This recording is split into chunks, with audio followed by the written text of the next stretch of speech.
It's good, y'all. This is Everything's Blurred, episode 12. What's going on? Is yours truly Breon here? Your man Tommy, what up, brothers and sisters, blurdrins and blurred dresses, and heathens and sheathens? Let's get it. Finally got it off. Finally got it off. Yeah. I got the note up though. I had to have the cue card ready because I've been messing up too much, man. Yo, it's practice. He's like, I'm getting it this week. This whole. Had to get the note together. You know what I'm saying? Let's get it. Dictionary. Make sure that's the right word to say. Yeah. Okay. That's how you say it. Okay. Go fuck yourselves. No. Oh, I shouldn't have said that. Y'all missed the joke. Yeah, there you go. Stay classy. I know you're talking about. I don't know if you caught that. I thought y'all just. I had to think about it for a minute. Yeah. I know. Go fuck yourselves, San Diego. Tom Burgundy. Why did you do it, Ron? Why? That's me. Why did you do it? AKA Tom Burgundy. Tom Burgundy. How many he got right now? This nigga's the Leopard Man of podcast. This nigga's Tommy, Lincoln Bill, Tom Burgundy. What the fuck? AKA Whiskey Love. AKA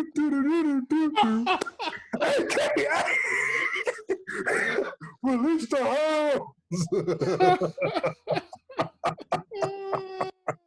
Yo. That's what you call growth. Yes. Growth. He's making his own identity. Can't keep up. You know what I'm saying? So go ahead with your intro. What's good, everybody? I'm the one that's going to have a legit PowerPoint presentation for Santa Claus to explain why me and my 4 godsons need PlayStation 5s. I am the MR Dot, SHAUN, Mr. Sean. Shout out to all the Sagittarius. This is the last full week of Sagittarius season. So we got to get it in. Yeah. Clear? I'm banging on the tape. I'm sounding like Funk Flex right now. All right? We clear? You sound like Avery Flex. I know he did. He do. It's like a big shot. I was going to say, no, you sure? It sound like you said Avery Johnson. I hear no flex. You know what I'm saying? Avery Flexing. I ain't get it warmed up right. Yeah, for real. I was like, okay, I don't know about that. Oh, Funk man. Flex. Everything's blurred. We're here. Tommy is here. Okay, all right. Leon is There you here. go. Be clear. Everybody can't come up here. I'm going to keep it 1,000 with you. All right? I'm a Chevy man. I don't do the foreigners. All right? I got the Bumblebee Chevy Camaro outside right now. Shout out to the Autobots. Let me stop. Oh, Lord. Yo, for real. The energy is here. Yeah, for real. Too bad I can't think of a dope intro, but never mind. I'm just keep sipping on playing. What's going on? So man, where can we start? Well, yeah, let's just start with the big hotness. This past. Wait! Before we jump, let's R.I.P. Tiny Lister. I'm sorry, B. I didn't want to. I didn't want to derail you, but I know we're gonna spend a minute on the positive announcements and everything, and we just gotta pay homage. I mean, I was gonna make it later. I mean, I was gonna talk about it later, but yeah, I know. I feel you. I was gonna talk about it. And not really well known about this man, but another Tommy. Yes, his name is Tommy Tiny Zeus Lister Jr. AKA, I really want to know the origin about his nickname, Tiny. Like, you've seen it in a lot of shows before where it'd be like, yeah, I'm gonna get slim, and it'd be some big fat nigga. You know, it's one of them situations. Yeah. You know, where I'm gonna get my man Tiny, and he come out big 6'6" dude. Yeah, fooling folk. Yeah, fooling. You know what I mean? What's Tiny going to? Oh, that Tiny. Okay. You know. You know. I'm gonna get Lil Kevin, and Lil Kevin be like fat as hell. Yeah. You know what I'm saying? So why? Yeah. You know. Lil Kevin got high blood pressure, diabetes, wild obese. You know what I mean? Okay. Sorry. Got off track. So, yeah. Gotta know the ledge. Gotta know the ledge. Mad comorbidities. All right. So, yeah, he, well, of course, you know, for us 80s babies, you know, Tony Lester, he was, you know, known first as Zeus in the WWF, you know, one of the biggest, I want to say he was in No Holds Barred first, then he was in wrestling. Yeah, he was. It was No Holds Barred first, and then, but it was like kind of, it was kind of, cross promo thing, right? Yeah, because it was he was still like, when before the movie came out, he appeared on the WWF. Nobody knew who he was at the time, but like he was like a tag along with Ted DiBiase and all them, and all of a sudden he fought Hulk Hogan and all that, and yeah, of course, he used to be tight with. He used to work with Macho Man, I want to say. Yeah, but he was part of that Ted DiBiase gang they had. But definitely, definitely during that time, it was, you know, the movie No Holds Barred. And then also too, he was appearing in the matches, you know, fighting Hulk Hogan. But yeah, so he had like 2 stints with WWF, and then all of a sudden he went straight to acting. But he was doing acting before that anyway. I remember back in the day. This is like when after he was Zeus, and then I saw like this old film called Armed and Dangerous, but John Candy and wow, Eugene, he was in that. Yeah, he had a small part in that. He had a small part in that, and he was like a different kind of type of. He was still like real menacing, like bad guy, but it was like kind of like funny in a way. But it was like it was an old movie back in the mid '80s. This is before No Holds Barred. So there was like John Candy and Eugene Levy. They was like.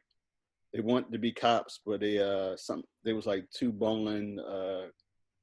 They became security guards, and then they had to like solve this crime to become cops again. It had Meg Ryan was in it too, so it was like a young Meg Ryan. Well, she was pretty. Yeah. Damn. So after that, well, of course everybody knows. You know, he always know. Yeah, but before that though, he was appearing a lot of TV shows and movie stuff. He had small parts. He was always that intimidating dude, you know. Yeah, Talking Dirty After Dark. That movie with Martin. It was Talking Dirty After Dark. He was driving the car backwards. Yeah, yeah, and he always played like some bodyguard or a bouncer, TV shows and movies. Except for one movie. Oh yeah, I know. We're gonna talk about that too. But I'm just saying, like he's doing the whole timeline. Yeah, but I'm doing before that, and then like once the '90s hit, the mid '90s, of course. My bike, punk. Deebo, the iconic bully of all bullies. Okay, Tom? Good? Yeah. Okay. What y'all got on my drink? You said all that? I thought it was a border.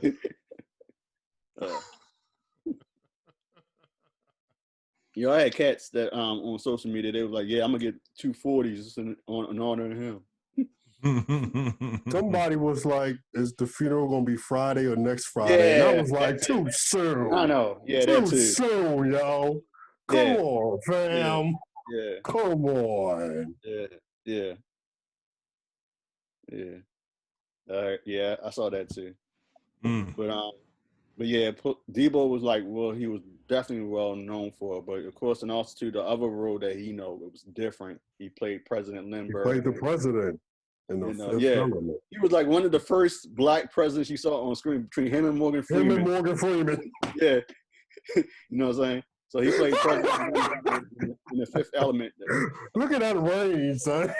Yeah. But that's something to be proud of too. Like, yo, for real, I was one of the first black presidents on screen, fam. Me and Morgan Freeman topped that. Word. Yeah, I'm about to say that about me, big Trump. Imagine that president having a debate with Trump. Actually, I'm gonna take that back. I forgot about another black president. I forgot about another black president on screen that happened. And he was kind of similar to 45 and Terry Crews and Idiocracy. What was he? President? I forgot his name. Yeah, it was like macho. Yeah. It don't matter. We canceled that nigga. Go on. Wow. Okay. Yeah. So Tiny Lester's. Yeah. So yeah, man. He died from complications from COVID. I didn't know that. You forgot. You probably didn't know you knew this. A lot of people don't know. For those that have kids and that have watched Zootopia. Oh yeah, I heard about it. Yeah, he played a character very, very small. And I didn't realize it until my one of my best friends had told me when we took his sons to see it. If you remember when the Fox had a partner where he was like this baby, you dress him up like a baby and they would do this hustle. When the lead character, you know, the little rabbit chick, she out hustled him. The dude in the baby carriage just busts out laughing out the carriage. It was like, had this deep voice and was like, man, she out hustled you. She got you good. And it was Tommy Tiny Zeus Lister. That was that character. And that was surprising because it was like, yo, wow, they got him in a Disney, you know? So yeah, that was the last thing that I personally knew that he was in, you know. Yeah, but he was like in so much like from TV. Like he was in the Fresh Prince, he was in Martin, he was in the Jamie Foxx show. They did some music videos, right? Wasn't he in Remember the Time? Yep, he was on that. Yep, he was in a couple other music videos too. But mostly, yeah, that's like one of the well-known ones. Remember the Time? He was on that one. He played like a Suits Knight character in some movie. Forgot the name of it. Yeah. He was in Little Nicky. He was in a lot of stuff. Madlock, out of all things. Yeah, he was. I checked. I saw that it was. Yeah. It was an IMDb. Every time I see Matlock, I think of that episode of The Simpsons when the grandfather was like, they're trying to find out something. He was like, let's call Matlock. He'll find the culprit. I'm surprised he wasn't on The Simpsons. Let's talk about Johnny Cochran. You had Johnny Cochran and Matlock, nigga? Shit. You ain't never going to jail. Real. Damn. It's like, rest in peace. Yeah, COVID, man. It's like he is, but it's funny. They said that he had COVID before, but but it's like the symptoms he was dealing with, it lingered back. I know that's what happened with some people that got infected. I mean, yeah, I mean it's going to damage you for a while. So it's like still sad.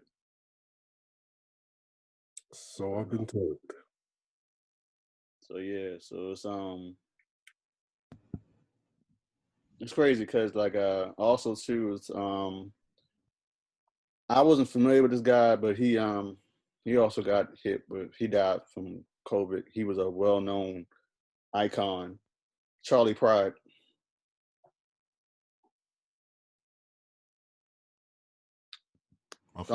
This country singer, right? I had never heard of him until the first black country singer, and I think he had mad like number one country albums and all of that. I never heard of the dude. Yeah, I never heard. I mean, I heard the name, but I never. Damn, did they steal that too? Country music. I mean, yeah. I guess, you know. Mm-hmm. Country music is the white people's blues. Might as well say. Yeah. But is it? But did it start out as an offshoot of just the blues from black folks? Yeah. Everything that white people did came off of black people. Spoiler alert. Well, it's funny because that makes me what I texted y'all earlier that was just listening to had like one of them YouTube mixes on like 90s party or whatever, 80s party. Just some old school joints. And the Vanilla Ice Baby came on. Okay. And so let's get to it. I was just thinking like, yo, this used to be my joint back in the day. Like, and Jared's. You know what I'm saying? Word for word. Jared knew a word. Used to be at Jared's crib replaying that joint over and over with the old double cassette tape deck stereo system or whatnot, because he had all the music back then. Running Man and the age is showing. You know what I mean? Yeah. Nigga, my face shows my age. I'm good. Talk that shit, nigga. 80s babies. Look me in my face, man. Right? But see what time it is. You don't see no hair on this head, nigga. Get your Walkman on. Get your Walkman on. This man. Yes. Walkman. Yes. The first generation iPod, if you had one. Before the iPhone and all that. You know? Mixtapes, when the mixtape was really a mix. Mixtapes were real mixtapes. It was a real DJ it was like behind it and was scratching and bringing it back. So this was like this big. It was like a big old like, and I used to slip mine in my pocket. That's why I had big jeans. Just put them slip the joint in the back pocket. Yeah. My front. No, I did the front. You had the front? Oh, yeah, man. I did the front. I just faded there like for no reason, and I kept damaging it. Like, yo, for real, Brandon. Bro. Make sure you had the long ass headphone cable connect so you can make sure it go all the way. But anyway, though, and I was listening to it. We was listening to it. You remember you had the scratch? What was it? The anti-skip. Yeah. I bought a bunch of those. The little cream, and you wipe it with the pad. No, when the player, you had that button to lock it to make sure the CD don't. To make sure it stayed, it didn't just open. Yep. Yeah, I'm sorry. I just had to bring it back. And then it's also with the Walkman. You be jamming, and next thing you know, your music sound mad slow. Mm-hmm. I'm gonna say no. Chopped and screwed. And you're like, I need batteries. Say this. The batteries, yes. The double A. Double A. Yeah, anyway. Yeah, sorry. So I'm listening to it, and it's the joint back in the day. You know what I'm saying? Y'all know. Mm-hmm. But then I was looking at the video, and I'm just looking at this nigga. Well, I'm listening more to the lyrics now than I ever did back then. You know what I mean? Yeah. And I was like, yo, this is so whack lyrically. You know what I mean? And I was like, and then I was thinking rappers who was coming up around that era and doing their thing, who was popping, who was probably just kind of, teenagers or whatever, just doing their thing in school or with their friends or whatever. So I'm thinking like, damn, Big's probably coming up, Ho, Nas, all of them. And this nigga is the one who's got the deal, whose song is on radio, who's popping in the streets at the time, right? And I'm looking at this dude and listening to the lyrics, and I'm like, this is exactly what white people thought was like, this is the recipe to get some money in hip hop. We're gonna get a hot beat, we're gonna get a hot hook, we're gonna put some rhymes together, and then we're just gonna have this dude dancing and put a Miami hat on. You know what I mean? Because then you think about the U started popping back then, and niggas didn't care nothing about nothing else in Miami except the U. You know what I'm saying? He got the Miami hat on. He's talking about Miami's popping. In the record, he's talking about he had to grab a gun and shells is popping out, falling, all that. And I'm like, Vanilla Ice saying about shootouts? I did not know that. Yo, go back and check. Go back and check that joint. No, it's cute, yeah. Go back and check that joint. And then I looked it up. I had to Google it. I said, "Yo, where is he even from?" Vanilla Ice, Texas. So when the Miami thing, I was like, maybe he just repping where he's from. No, he's from Texas. So I was like, yo, Vanilla Ice was the original cultural appropriation in hip hop. Yeah.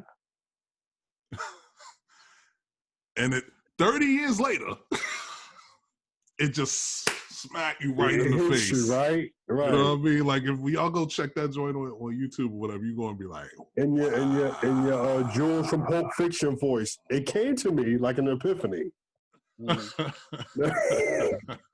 he was the first culture vulture. Man. One of the first culture vultures. And then the thing about it is too was like, I was so young back then. Don't forget the movie. I don't know nothing about that. What's that? Don't forget the movie. There was a he got in the Ninja Turtles movie. Cool as ice. Go ninja, go ninja, go ninja, go ninja, go ninja. Cool as ice. Cool as ice. That movie went. That movie. That movie. I'm gonna say how bad that movie was. That was the hip hop glitter, son. I know.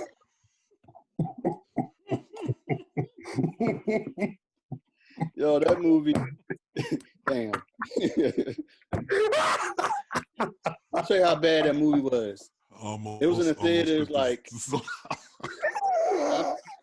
Yo, I remember when that movie came out, and then like I think it hadn't been like less than a month later, it was on Blockbuster.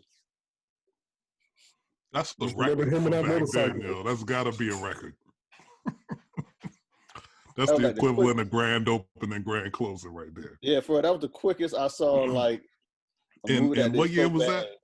91, 92? 91, 92. Yeah. No. You know how fast, you know how long it had to take them to produce like some VHS tapes to have them out in blockbusters like that back then compared to DVDs and Blu-rays and stuff, you know what I mean? The technology back then, like, they must have known that joint was going fair. Yeah. This is trash, man. Just print out the videos just because, let's send these shits out next week. And it's crazy, too. It's like, you said about Glitter. Like, Glitter did better than that. And shoot, About It, the movie did better than Cold as Ice. Yo, because P had followers. Master P had fans. And he was coming out with these movies. And he hired, like, dope, funny comedians at the time. Yeah. You know what I mean? He was from the culture. Writing, yes. You know what I mean? He was from the culture, and he was putting people on, people of color on and whatnot. Yeah. And he had, like you said, he had fans. He had a following. You know what I'm saying? He was holding it down for the South. So, I mean, you couldn't really knock the hustle. I mean, whether you thought the movie was trash, I didn't watch none of them shits. The joint with Foolish with Eddie Griffin. Yeah. I rock with that one. I watched one that had Cat Williams, Michael Blackson, and a bunch of other, and I was just watching it because of the comedians. But like, I know Master P was in it. I forgot the other guy, but Master P, I think his character name was Black, and his homeboy in it, his name was Blue. Okay. Let's see how. I think they were like repo men or something like that. Oh, that was I Got the Hookup? Yeah. Wasn't I Got the Hookup? I Got the Hookup came out like in that was in the late 90s. I Got the Hookup. Yep. Yeah. But there was another one that came out that Cat Williams and them was in that, and I Got the Hookup. A sequel. They just came out with a sequel like this year, but there was ones that I watched that came out a few years ago. and they were like repo men or something like that. They would like take people's cars and they were behind in their payments on their cars, and they would take their cars and all this other stuff. And Michael Blackson was in it, Cat Williams was in it, and a couple other like comedians. And I kind of watched some of it because of the comedians that was in it. The stuff they were saying and doing was funny, but I wasn't that big into, you know, Master P. Like even when but you know, like you said, he capitalized off of that. You know, his son had a show on Nickelodeon. His son and his daughter had a show on Nickelodeon. Now there was one point in time when Master P tried to come up with like a Professor Clump type of character where he was in a fat suit and looked real goofy, and I was like, all right, you're doing too much, fam. All right. I remember that. Yeah, I remember seeing it in the Source with Double XL one time. This, you know, early 2000s. And I was like, okay, what are you doing right now? You know, I was never really that big on the No Limit train, so it was just some goofball stuff to me, no matter how you address it. But what you were saying, back to what you was originally saying about Vanilla Ice, yeah, man. And it was crazy because before him there was Third Base, and Third Base repped the culture right. You know what I mean? They could rap. MC Search was behind Illmatic. You know what I'm saying? And they had people in their videos like if you go back and watch the Gas Face video, everybody is in that. You see a young MF Doom in that video. He wasn't even called Doom back then. He was called Zev Love X. You know what I mean? You'll see Kid in there, Eric Sermon. You see all kinds of hip-hop heads. De La, Fife, rest in peace. So they really was for the culture. But a Vanilla Ice wasn't. You know what I mean? And then later on you had, then in that reggae dance hall world, you had your man Snow. Informer. And give them now. Jim Carrey made fun of him on A Living Color. Dressed up like Popeye. It's good. It's good. It's good. You know? So it wasn't until, you know, a few years later, we get a young man out of Detroit, Michigan. Named Marshall. But it would, to me, it was just like, dang. Just completely, you just completely oblivious to what's going on at that point in time. You know what I mean? Yeah. Like, and it didn't even kind of hit me till I'm randomly watching this video, and I'm like, wow. No, I feel you. I feel you on that, bro. I was like that with music. Like, I remember being in my 20s. I remember Sam Goody was going out of business. Rest in peace, Sam Goody. And they had a deal on their CDs. And at this time, I was just going back listening to some old school stuff. Because I was into what was going on at the time. This is 04. But I remember seeing Paid in Full. And I bought Paid in Full. And I'm listening to Paid in Full and I'm playing the game something. And I hear a song and he goes, I'm the R, the A to the K-I-M. If I wasn't, then my name wouldn't be Rakim. And I'm like, oh my God! That's what Eminem got. You know? I'm like, what? I never knew. And it was like so much other stuff. Fast forward a few years later, you know, well, it's called Rock the Bells now, but before it was called Backspin. Oh yeah. And I heard so many jewels from way back then that I was like, oh, that's the sample to that. Like I heard the original doing it. It was a chick rapping it, the whole joint. And I was like, what? That's where LL got that from. And I wait. Oh, like, what do you mean? Chick was rapping this the whole joint, like he bit the whole song. It was her song. She had a song called "Doing It," and she was rapping the whole time through the whole song. It was her song. And then later on, LL did his version of it. Like he took the beat. It's not even the same. Oh, he took the beat. He took the beat. He kind of mixed New it up girl a on little bit. the joint. And then later on, he got a shorty, and he going back and forth with the shorty.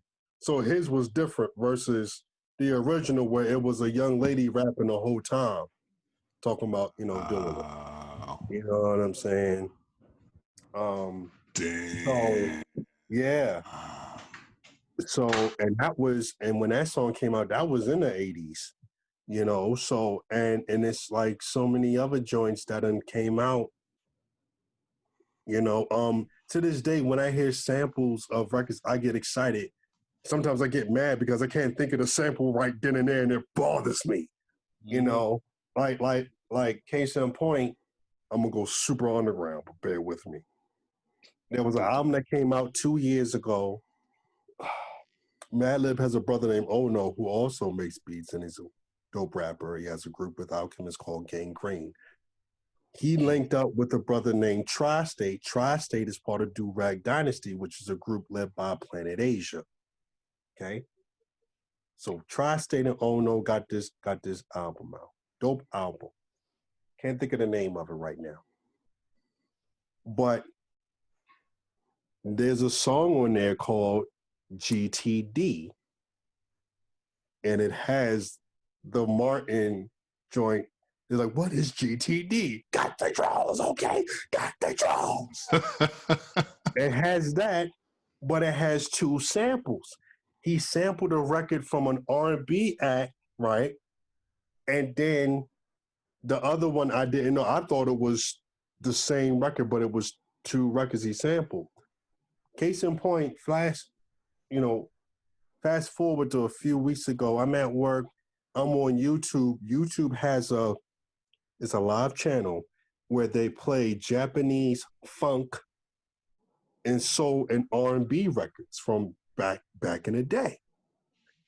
Soon as I clicked on it, I heard the other sample to that record.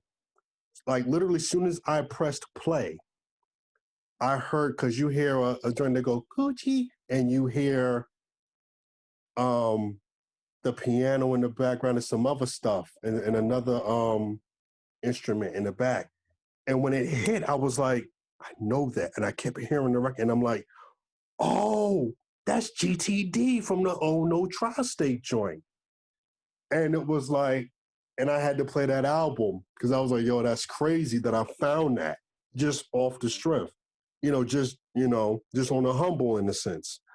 And then there's times where I've listened to other stuff and I'll hear a joint and I'm like, oh, I know that. That's so-and-so and so-and-so record. What's the name took that? And it's always exciting to hear it. And that's what happens when you listen to Strictly Hip Hop on 88.9, and they used to have a segment called what was it called, Brion? Milk in the Crates. Milk box. Milk in the crates. Yeah, I'm gonna. Yeah. No, something in the crates. Digging in the crates. Digging in the crates. Digging in the crates. That was yeah. No, we all know what digging in the crates is, but no, it was a segment. What was it called? I thought it was something. Right. It was digging the crates. It was called digging in the crate. It was called digging in the crate. I thought you meant DITC. Big Al recipe. But yeah, and they would play joints that were sampled, and then they would play the current record that took that sample. But yeah, like I always find it fun when you just hear them, unexpectedly. You know what I mean? Like there are times where, again, we had satellite radio in our car, so my parents might have it on the what was that station called? Soul something. And they would play some records that I'm like, oh, that was yada yada yada yada. And I will play it for my people like, yo, they took that record and made this, But yeah, Yeah, that's just it is crazy when you learn stuff like that. Just because, like you said, we don't know back then what we know now, and we just get kind of caught up in the current state of what's going on. That sometimes we don't go back unless there's like an NWA movie, a Wu-Tang series that goes back in that time, and they talk about stuff, and That's they show you the behind the scenes stuff, or these artists bring out a memoir, and they're telling you how how certain things happen, or when you watch Drink Champs and Noriega brings up, you know, certain things that happen in their career. You know what I'm saying? Like case that's in part of the point. reason why I like also like Jazzy Jeff parties when he does his thing. He'll actually rock the original joint and Yeah. then blend it right into the joint that they sampled. That Yes. sampled it. You It's know what so I'm dope, saying? You're right? like, oh He shit, that's puts you on tough, a you know? journey. Him and Questlove put Yeah. you in musical journeys, because Yeah. Questlove is like a Richard music Gere. historian. He breaks down records, and then in the middle of him telling you a story about a record, he'll be like Dilla sample, and then you hear the sample, Yeah. and then he might even break down how that sample came about. Yeah. You know what I mean? So like I remember reading his memoir, because people don't know Biggie had a problem with the What They Do video. If you remember that by the Roots, he had an issue with it. And what happened was, how they kind of squashed it was, Questlove is at the Lyricist Lounge. This is 96, 95, 96. Performing on stage is a young Yasin Bey, aka Mos Def. And he's doing his version of a children's story that ends up on a Black Star album, right? They listen to it, he jamming and he's high-fiving people like, this is dope, whatever, whatever. Q-Tip comes out of nowhere, taps and goes, hey, yo, follow me for a minute. They go back in his room, in the Lyricist Lounge. In that room, Diddy is in that room. Diddy is upset. Diddy's like, yo, what was up with that video? Big got a problem with it. Big think y'all talking about him. I don't know why y'all doing that, because Big loved Black Thought. Like, he loves that nigga. There's one of their favorite rappers out right now. And that's what a lot of people don't know. Two, Black Thought is your favorite rapper low key. You know what I mean? Fat Joe even got a story where he didn't want Pun to do that record super lyrical with Thought on the Capital Punishment record. But that's another thing. I think I heard that one. So, right. So, they kind of, they squashed it from there in that room. But Quest had to tell him, like, that wasn't it. We wasn't talking about Big. We talk about just the whole state of the culture period, what niggas was doing. You know what I mean? We wasn't talking about him specifically. Mm-hmm. We just going by what we seeing, and we showing y'all like, yo, and we are making fun of it like, that's not us. That's not what we do. We staying true to ourselves, hence never do what they do. You know what I mean? But when I read that, I'm like in awe, like, yo, that's crazy. You know what I'm saying? And a lot, and that kind of goes into what Pusha T said in one record in one of his older albums, but he was like, because I don't like going back and forth. I don't like going back and forth with Puff about rap shit, because Puff knows the culture. Puff knows his hip hop. He has a keen eye on what's going on, So it's just so crazy how sometimes when you learn about stuff and then you think about other stuff that goes on currently, you're like, oh, and stuff starts to make sense. So yeah, man. We that's why me personally, I I'm the big hip hop head that I am and culture head that I am because it's so many people that are casual fans. There are people that that kind of, and it's just like your casual fans, your big hip hop heads, and then there's like we're saying, your culture vultures, the people that you know appropriate the culture, and it's like, what are you really here for? You know what I mean? That's why I kind of look at the Shade Room a certain way. I look at the Love of Hip Hop's a certain way and other stuff a certain way. Like, y'all just trying to get money in this. Y'all not really about this. I don't see no real and there might be some people that have a passion, and you have some people that they're in a deal and they have to play a role. You know what I mean? To get to where they need to be, because that's all they know is, oh, I want to get with this big label and I want to make these hit records because yada, yada, yada, because that's what they see.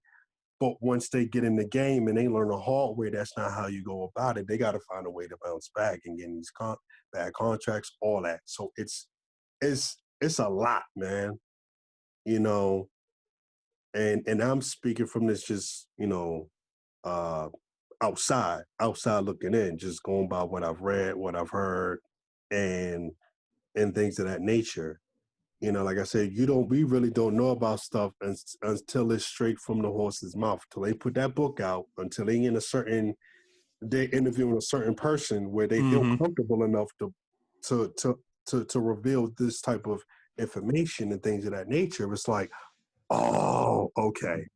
So yeah, you can look at Vanilla Ice as him appropriating the culture and looking at somebody that you don't want to be like. You know what I'm saying? You don't want your... And clearly it didn't have no longevity. You know what I'm saying? And they rarely do. Rarely, if ever, do. And that's another thing with being careful about being hot. It's like, because a lot of labels want you to be, a duplicate of another artist. We want the next so-and-so. You see how so-and-so put out that record? We need you to put out something like that and keep doing that. At the same time, we're going to shoot the video. While you're in the video, you got to show the new iPhone 200. You got to show the new Off-White Jordans. You got to show, you know what I mean? Merchandising. Yeah. Product placement. Because it's more business than music. They tell you that. Yeah. You know? It's called the music business. Emphasis on the business. Business. Always remember industry rule number 4080. Record company people are shady. And stay low and keep firing. Keep extra clips for extra shit. I was messaging with a friend one day randomly on I forget why I went into it, but I was like, buy my CD twice. They see me in the streets, they be like, yo, he's nice. And she said it was like some Dr. Seuss, and I was just like, yo. Now.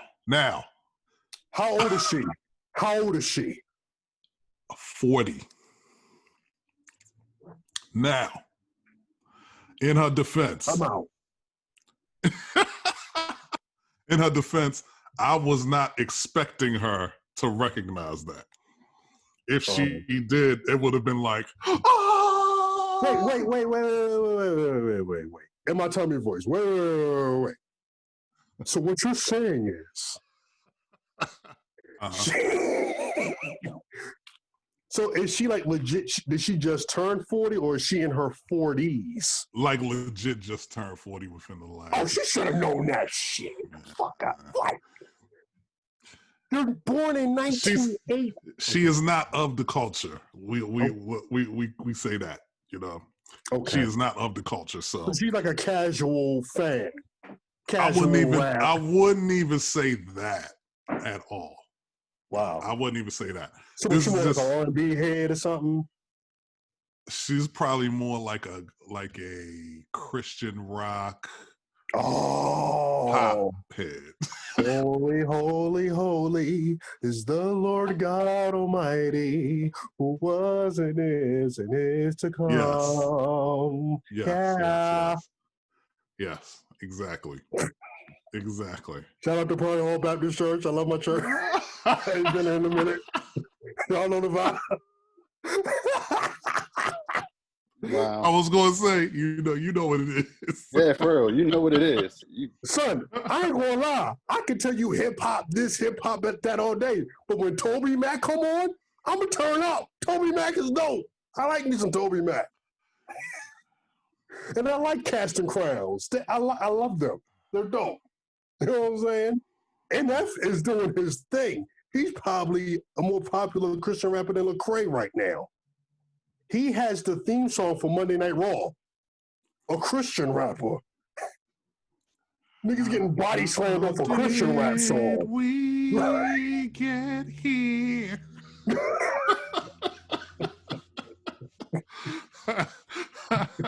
Actually, no. on another note, actually, too, before we get into the big news that got announced this week, it's rhyming season out here, man. This holiday season is coming up, but COVID, people losing their jobs, people out of work. Holiday season is here. You know, you want to do stuff for your kids. You want to, pay your bills. And people ain't got it. So be safe out here, man. Because, just this, Please do. 3 cars Please got do. broken into in my block. You know what I'm saying? In one night. Yo, get that Ring doorbell. Because they grabbing them packages. Thank God you got 3 flights of steps before you get to my porch. You're not getting my shit. Nigga, you need the getaway car. Get to that second joint and I see you, I'm going to tackle your ass. I got you, nigga. Jump, fly off them steps. For real. Spear my ass, spear. Yeah, man. For real. Real talk. To steal some shit off your joint, a nigga gotta really kind of just stroll up 1 flight, 2 flight. That's like a good minute. You know what I'm saying? You better know how to parkour, nigga. You better know how to run on all fours like a damn. And you better have a car waiting for you as soon as you get off them steps. You can't just grab that joint and run. You know what I'm saying? Niggas across the street gonna see you, next door gonna see you, couple people, you know what I mean, before you get out of Dodge. About 18 niggas is gonna see you. And I'm on a main street. So I got you, nigga. Oh man. But yeah, man. Everybody, just be careful. Just be careful. Keep your head on the swivel, and be safe out there. When you're shopping, when you're picking up your purchases, you may pick up in store or whatever. You know what I'm saying? Get shit out the car.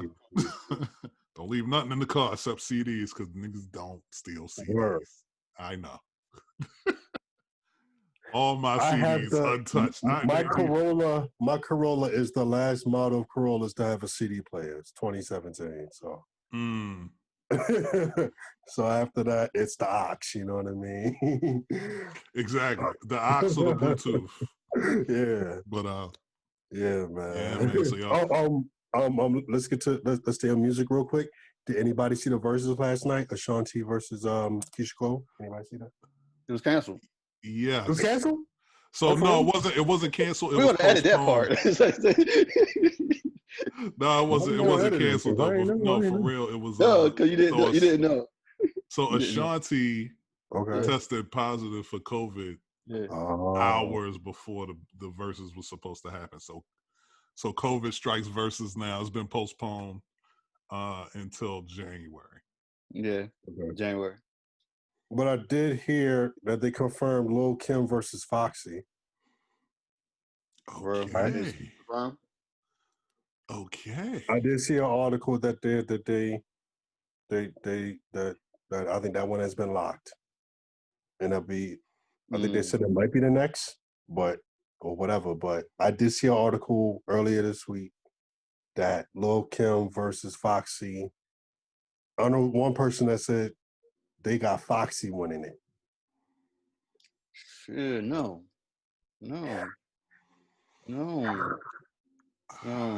Foxy got like 3 joints, I think, that I could And think then, of right what's now. gonna put And the all of firm? them was done with Jay-Z. Or he helped write that shit. Ain't No Nigga, the one with Drew Hill and Jay-Z. That joint. Yeah, that was there's one Fox the other joint. Bells. Fox the Bells.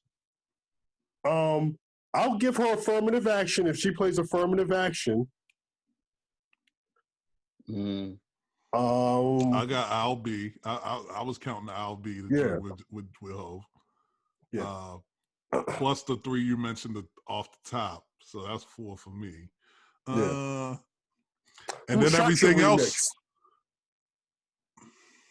She got the Who Shot You remix. Yeah, that's what I'm saying. If you're gonna add like the firm stuff and right, that's what I'm saying. So people have done that. They've used their features, so I don't see the big deal. But I feel like most of hers is going to be features. You know what I mean? Yeah, features. Yeah. I don't see Foxy with 20 joints, even with features. Kim got more stuff. Kim got more. Yeah, exactly. She could do the whole hardcore album, damn near.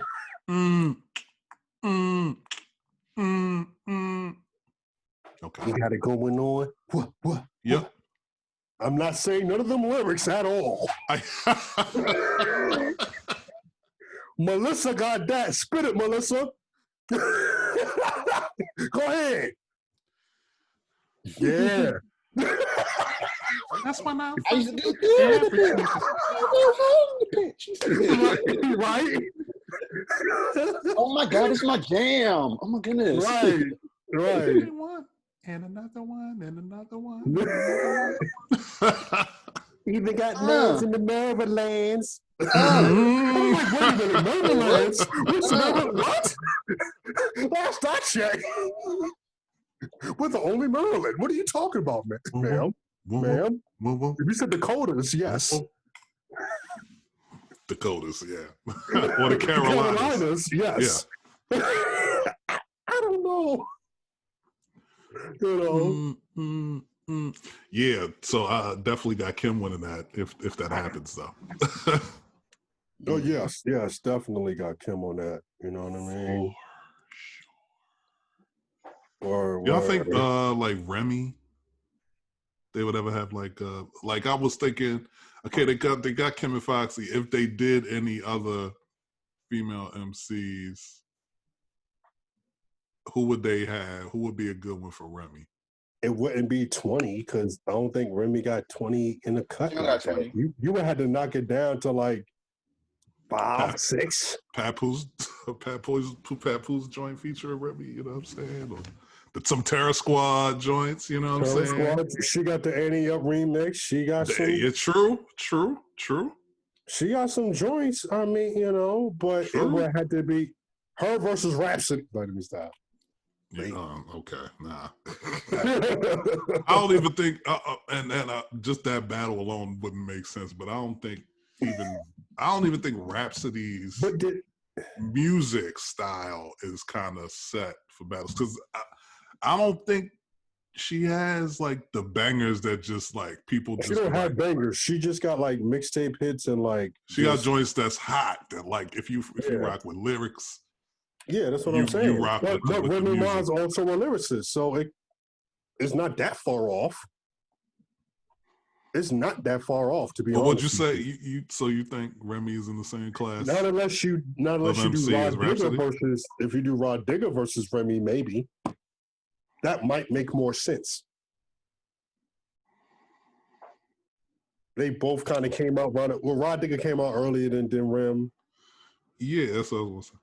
The Brat versus Rod Digger? No. The Brat has more hits than Rod Digger. Right. And yeah. I would say the Brett and MC Light? No, that's not.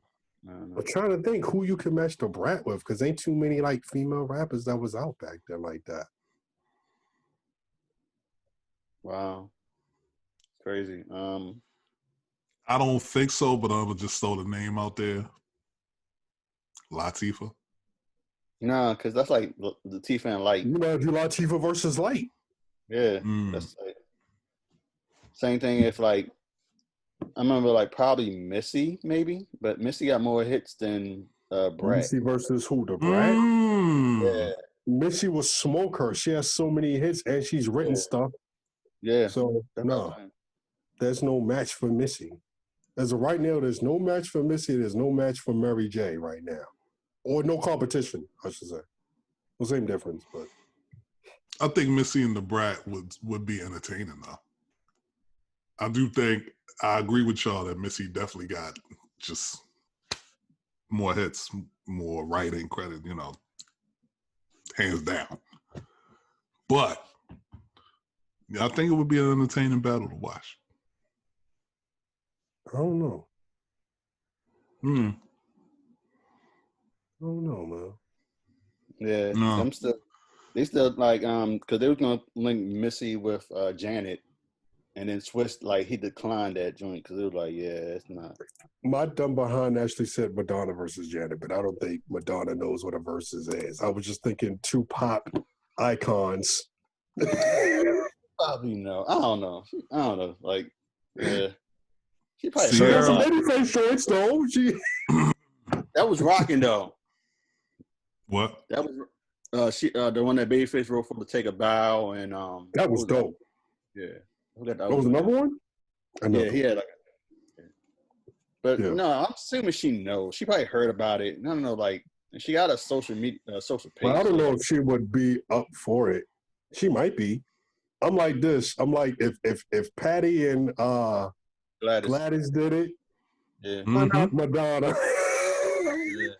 They ain't that far. Shit. If they actually expanded out to just all kinds of artists, like you get a Madonna. I want to see Linkin Park in a Verzuz. If that happens, huge. I want to see Red Hot Chili Peppers in a Verzuz. Get Limp Bizkit in Linkin Park. No. No. Yeah, that wouldn't be no comment. Fred would die. Fred would die. Shinoda has better bars than him. No. He did it all for the Nookie. Rest in peace to Chester. Yep, rest in peace. He did it all for the Nookie. Mm-hmm. The Nookie. And there's a Funko Pop of that Hybrid Theory joint, and I want it. Wow. Oh, that album cover is hard. They just came out with about to come out with the Queen joint. Yeah, I had to throw Funko Pops in there. But yeah, let's see how this versus go. Alrighty. So we're back at it, and I see that we need to talk about there's the big news that happened this past week. Everybody's been talking about what happened this past Thursday.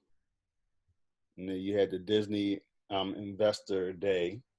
So, you know, of course, Mickey owns everything from ESPN to Star Wars to Hulu to Marvel.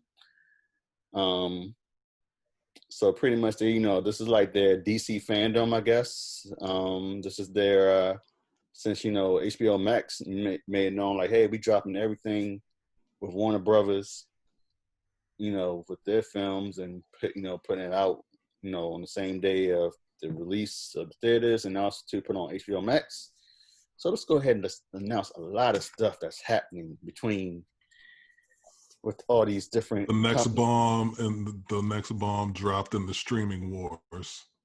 Yeah, so it's like, man, I don't know where to start. It's just like, yo.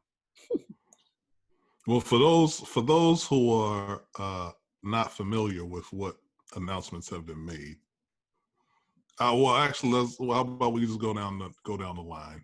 Yeah, that's what I'm about to do, but I just don't know still where to start because it's so much. Like, yo, it's just so much. It's just so much awesomeness. So I guess it's up to you. You want to go to the Star Wars, or go to the Marvel, or the Disney stuff. So it's like, yo, it's just too much. Y'all just take y'all pick. It's up to y'all. I'll say go start Disney first. Yeah. Start with the Mickey Mouse. It's all Disney, but Mm-hmm. you know what I mean. It's Yeah. Mickey. Who that? It's Mickey. Yeah, so Disney, right? Man, it's just crazy. Who sent you?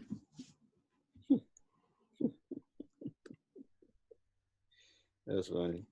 So yeah, so Disney, they mentioned about the Little Mermaid live action film. Okay. So they announced who else is going to be in it. Who else is gonna be in it? So playing the role of Nah, Sebastian, you got Davy Diggs, Hamilton. Okay. Yeah. He's doing he's going to be Sebastian the Crab. King Trump, the father, is going to play by Javier Bardem. He was in No Country. Country for Old Men. He was crazy in that. When he in the last Bond flick, the Skyfall, yeah, too, right? Yeah, Skyfall. Yo, if another nigga ever do what he did to me, what he did to Bond, I'm fucking him up inside. You do not touch, you do not rub my thighs like that, sir. No. Oh, wait. No. Wait. I'm like, what? Not. I don't care if I'm tied to a chair. I will. I'm not sure. I know what you're referring to. Break them fucking chains, and I will fuck you up. You will not. No. It's like, man. I'm like, I don't remember that scene. I remember like the joint where he had the chair, he was tied to the chair, the joint that didn't have no bottom on the chair. Mm-hmm. And he was like swinging that. Oh no, that's from Casino Royale. That was a different film. The film though, yeah. Okay. All right, sorry. Shall we continue? Yeah. So Flounder is Jacob Tremblay. He's the kid actor. He was in what was in? Oh man. I thought you was gonna say Jake Paul. Wow. What else should I add? Wow. Okay, so these is going to be live action, but clearly those characters are going to be CGI'd and they're going to be CGI. Voice actor for the thing. Yeah. Melissa McCarthy, she's Ursula. I like it. Aquafina, she's playing Struffle. Who's Struttle? It's been years since I've seen. Who's the candle? Huh? That's Beauty and the Beast. Yeah, Beauty and the Beast, man. Oh shit! What you doing with a candle on the water, son? What are you talking about? He was serious too. Hey, yo, who the candle, Che? I was about to be like, yo, who gonna be singing me? I guess. Who the clock, Che? Who the clock? Who guest star? Who the teapot, Che? And then he's gonna add another Shay, song. Who that? He's gonna add another one. Like, yo, who's gonna sing a whole new world, son? Like, yo. Who gonna play the magic carpet? Who's sleepy? Who playing the magic carpet? Add another Disney person in there, man. For I swear to you not. Okay. So pretty much, this Little Mermaid one, it's gonna be wow. So all pretty right, much, this Little Mermaid, it's gonna be like how it was with the Brandy and Whitney Houston and Cinderella, because they had like Brandy, she had Whoopi Goldberg as the mom. No, I'm sorry, the Prince had Whoopi Goldberg. Godmother. Oh. And then it was a multiracial thing. They had like different, it was like a diverse cast. Yes, Tracy has the DVD. I've never watched it with her. Yes, I know what you're talking You know, her stepsisters was black. One was black, one was white, and then it was like, yeah. So it's gonna be like this. For this one, Prince Eric is this. I don't know. He's a white actor. I don't know his name. I mean, I don't know. I haven't seen him before, but Jonah. Okay, so she will be with a white guy in this. I'm not surprised. Yeah. I mean, father is Hispanic. You know what I'm saying? So, yeah. So they just missing the cast. And I don't know when it's supposed to drop. They didn't say that. Okay. So you got that. Then there's gonna be a live action, a mix of live action and animation feature film of Chippendale Rescue Rangers. Woo! And it's gonna star John Mulaney as he's gonna do Chip, and then Andy Samberg is gonna do Dale. So it's like Okay. yeah. So Okay. you got that. Also too the Who's Monterey Jack? they didn't mention that. Who's Gadget? Yeah. That's important. Yeah. So they also was Launchpad in? Nah, he was in. Launchpad was DuckTales and Darkwing Duck. Yep, that one. Yep. You're right. You're right. So then they also got the 2 live action Disney films. It's I gonna be a thought you were about to say Pinocchio. 2 Live Crew. I'm about to say Disney's doing that. Biofilm with 2 Live Crew. What the 2 live action. Jeez, man. Yeah, me so horny is You want to see Minnie Mouse twerking? We see the princesses party. Don't stop! I'm done. Me so horny as a song number. They're gonna be in the cake. They're gonna be on top of the castle just twerking. I wanna run. Oh, me so horny. I called up this princess. Banned in the USA as a. Oh my goodness! Don't get me started. But anyway, there are 2 live action films adaptations. I'm looking at you, Sean. Adaptations of old classic Disney films. The next ones are Pinocchio. Disney. Yes. Pinocchio, directed by Robert Zemeckis. Tom Hanks is going to be involved in it. He's going to be Geppetto. Of So course you got he that. is. Have y'all watched the new Borat real quick? Nah. I haven't That seen new Borat.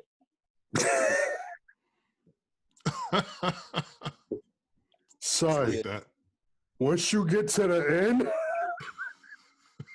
oh my, listen, he did it again.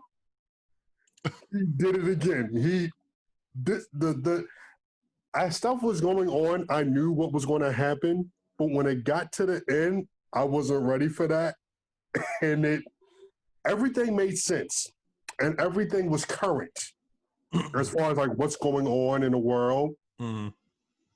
So I don't want to spoil it for anybody, but once they get to the end, you're going to see why he brought up Tom Hanks, why I asked.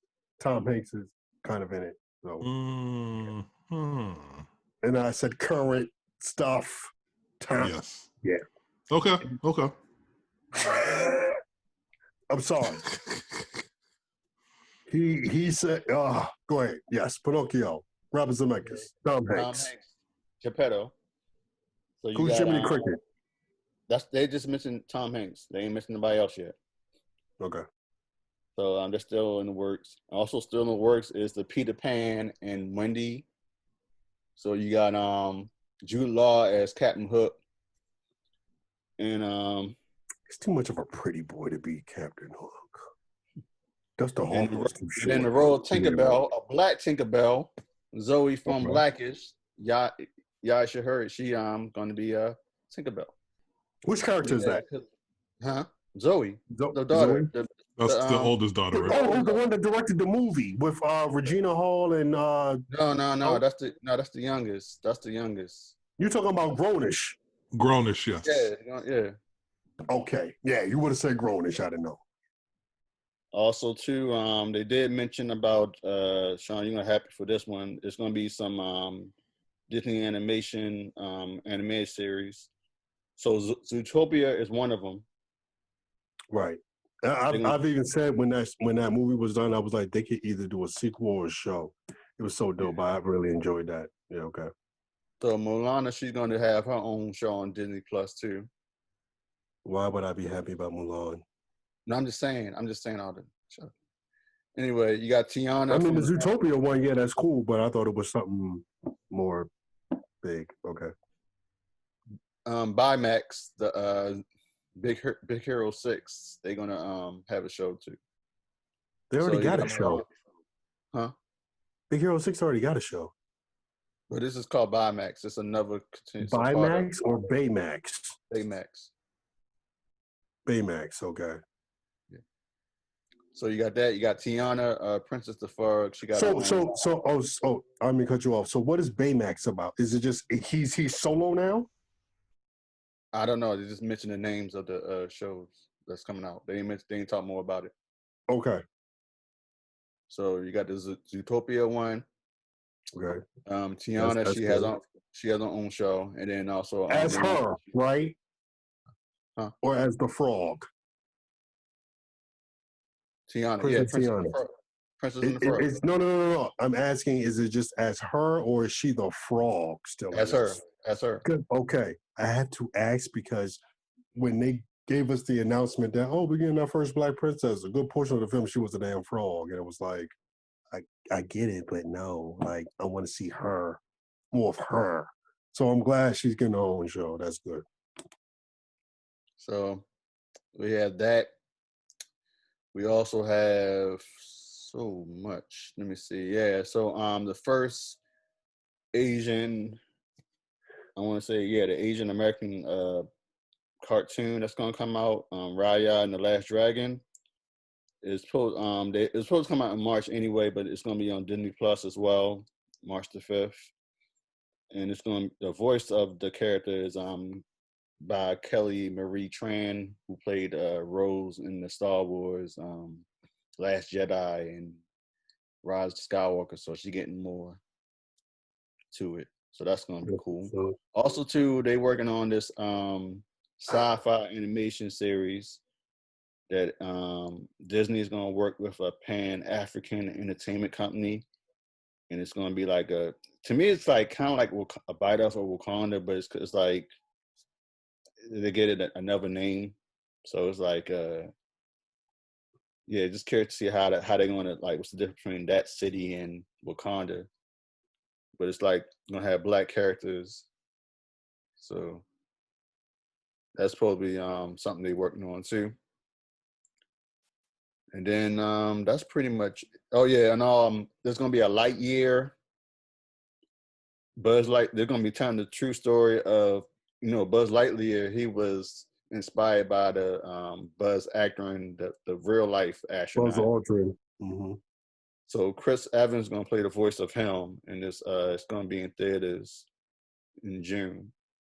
Okay. That's from the. That's good.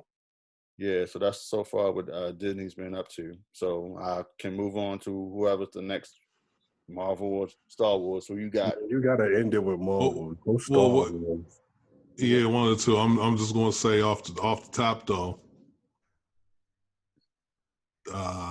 Starting off slow for Disney as far as my interests are concerned. I'm wanting to hear the rest about Marvel and Star Wars, because a similar thing happened when they made the announcement with Warner Brothers and HBO Max. I was like, okay, these movies started off slow, and I was like, oh, okay, I want to see that. I want to see that. I want to see that. So I will reserve judgment until completion of the announcements. Mm-hmm. So, Star Wars. Man. So they mentioned that The Mandalorian are going to have a season 3. So they're going to have 2 spin-off shows from that's from The Mandalorian. One of them is called Rangers of the New Republic, and I think that what's them called? Gina, she gonna be in charge. Cara Dune character, Gina Carrera. She's in The Mandalorian? Yeah, she's on there. Didn't she make like some Yeah. some kind of like, I don't know if she was like more Trump supporters like statements? Yeah, she made a Trump, and also too she made a anti-transgender comments. So it's like, yeah.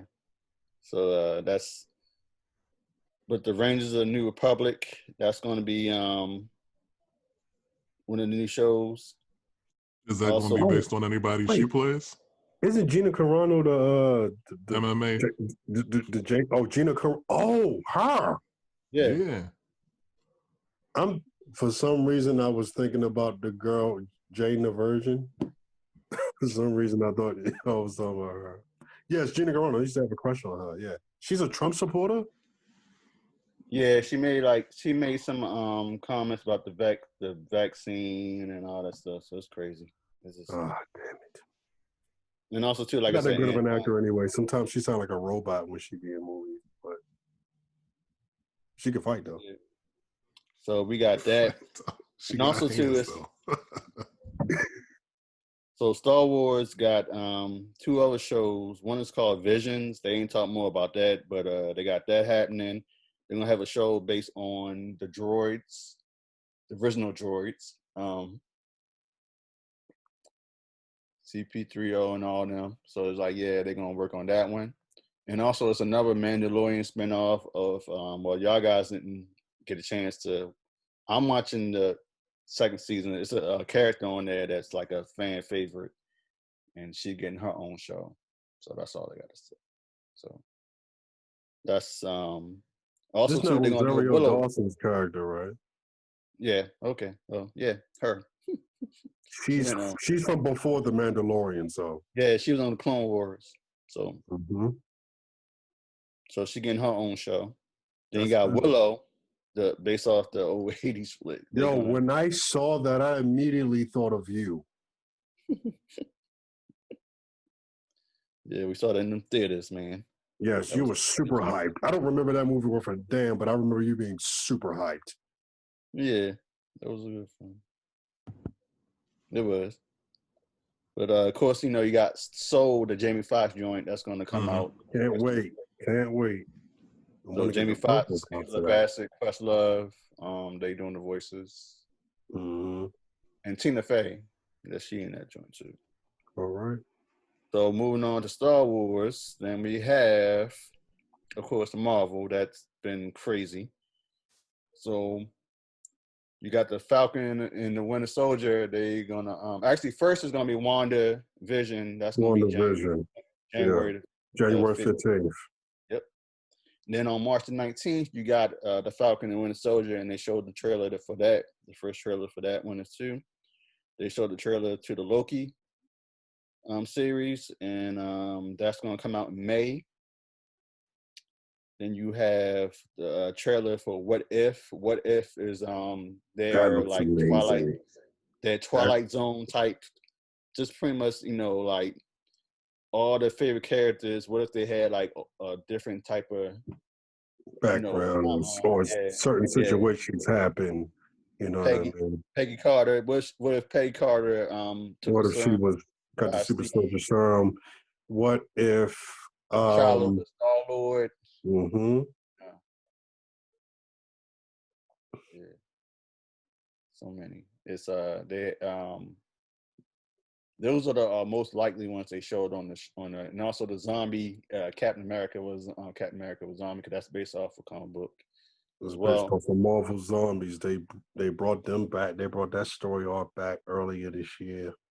Yeah, I wanted to read it back then in 2006 when it came out. So so you got, but everybody's going to lend their voice. You got from I remember this is Kevin Chadwick Boseman's last joint as T'Challa. Yeah, that's the last voice, last performance. So everybody's pretty much lending their voice out. So you're gonna hear from Samuel Jackson, from Robert Downey Jr. Because I remember Kevin Feige last year at the Comic-Con, he mentioned, I saw all the names and the list of people, and correct me if I'm wrong, I did saw Michael B. Jordan on there. So they're probably gonna I don't know what they're gonna do with Killmonger. Probably what if he stayed What in if he Wakanda? was the Yeah. What if he, So I did saw his name in his picture on the thing. So it's gonna be interesting. So that comes out in the summer. The What If, and Jeffrey Wright, he's playing the voice of the Watcher. He's the narrator of the whole thing. So pretty much as far as Disney Plus Marvel shows, we're gonna have. They showed like a little sneak peek of Miss Marvel, the first Muslim American superhero. They got that. They didn't say when that's gonna come out, but they showed like a little behind the scenes and all that. So they're gonna do a show. Ironheart, Riri Williams, who was supposed to be in the project for Iron Man. She's they announced who's going to be her character. So you had this newcomer named Dominique Dorn. She had a small role on If Bill Street Could Talk, and she's going to be on her next film is going to be yeah, okay, that's what's up. The Judas and the Black Messiah, the Fred Hampton biopic joint. She's gonna be in that, but this is gonna be her breakout role. So War Machine's gonna have his own show called Armor Wars. Don Cheadle in it, and they just said that like, what if Tony Stark's armor was given by the wrong people? So the Guardian of the Galaxy, they're gonna have a holiday special. Groot's gonna have his own animated show, and they announced Christian Bale is gonna be on the bad guy in Thor: Love and Thunder. Love and Thunder. And then another villain they finally announced officially. We heard the rumors, but it's Jonathan Major from Lovecraft Country. He's gonna play Crane the Conqueror. So it was always a rumor. I thought it was confirmed at first. Marvel haven't officially announced it. They just people was putting it out. Same thing how it was with Katie Bishop that Haley Stanfield was Katie Bishop, and they finally showed the pictures, and they finally made an announcement about that. So also I forgot another Star Wars. Also too Lando. So they're gonna do a Disney Plus show called based off Orlando Calrissian. So Justin Smollett, he's a creator of Dear White People, the filmmaker of the show and the TV show. The film and the TV show of Dear White People. If y'all watch that joint. I'm a fan. We are both familiar. I've seen. Yeah, I'm not in my head. I've seen the movie. I was looking at Tommy. Tommy had that look like what? Like okay. I was trying to think. It was like when you said Smollett, I was like, thinking related to the? Yes. Was that related That's to what I was thinking. Letty from Lovecraft Country in real life? Yeah, that's what I was thinking. No, that's not his. I'm sorry, that's not his last name. Okay. The way you pronounced it, I didn't know. Yeah. So what's his name? Huh? What's his name? So his name's not Justin Smollett? Is something else? It's Justin. I can't. I'm not gonna slaughter. I've been slaughtering everybody's names and shit. So I'm like, the creator of the Dead White People. You want to spell it? I'm going to pronounce it. No, I'm not embarrassing myself again. So it's like, it's just he's the creator. He's going to be the showrunner for the Lando show. So we got that, and then there's no word yet as Justin Simeon. Yeah, that's it. Simeon. Okay. Yeah. Okay, that sounds. Yeah. I've seen that name before. Yeah, Justin Simeon. Okay. Yeah, so he's going to be the showrunner for the show. So there's no word yet as if Billy D. Williams, or they say that Donald Glover is going to be the star. But I'm cool with both because it's like, because like you can have like Billy D doing the narration and then he probably like reminisce. Kind of like, yeah. So is Atlanta like done? Like, how was this? They was working on it before the pandemic, so it's like I don't know if they back in filming now, but it's like yeah. Yeah, because I'm There's thinking with no, something. Oh, sorry. Go ahead. but there's no word as it when this Lando show they still in development, so they haven't like. Oh, okay, So. okay. Got you, And got I you, got guess yeah, when Donald's is done with Atlanta, then you hear that. So, you, got you. but Okay. back to Marvel though. Excuse me. So we have Fantastic Four finally announced, so it's going to be happening. And the director of the Spider-Man: Homecoming and Far From Home, John Watts, he's directing Starting the it. Final Four. Yep. And he kind of threw a little Easter egg. I read somewhere during the end credits of Spider-Man: Far From Home when Spider was when Peter was dropping off Mary Ann from their date, and then before that news announcement, there was a little clue that someone posted online. I was like, oh, okay, all right, that threw out there. What was the Easter egg? So pretty much it was a sign in one of the streets, and it said 1, 2. It was like kind of like the subway, like 1, 2, 3, and then they had a question mark for the 4. So they was like, and then you saw the saying said, "What's next?" like that, and it was like someone that could have been like a clue, like you got been real smart, like yeah, for real. That's had to do with Fantastic Four. So so then we got Captain Marvel 2. Like I said, Nina DaCosta, the director, she Candyman, the black female director for Marvel. So she mentioned that let me see, they're gonna have they just mentioned a date right now. They didn't mention a date. They just mentioned who's gonna so far. Of course, Brie Larson. Then you have Tiana Paris, who's gonna play the grown Monica Spectrum. But she's gonna be also too on WandaVision. WandaVision, yeah. Yep. Yeah, fine self. Word. So you got the She-Hulk is that's in Disney Plus as well, and then Moon Knight. Yes.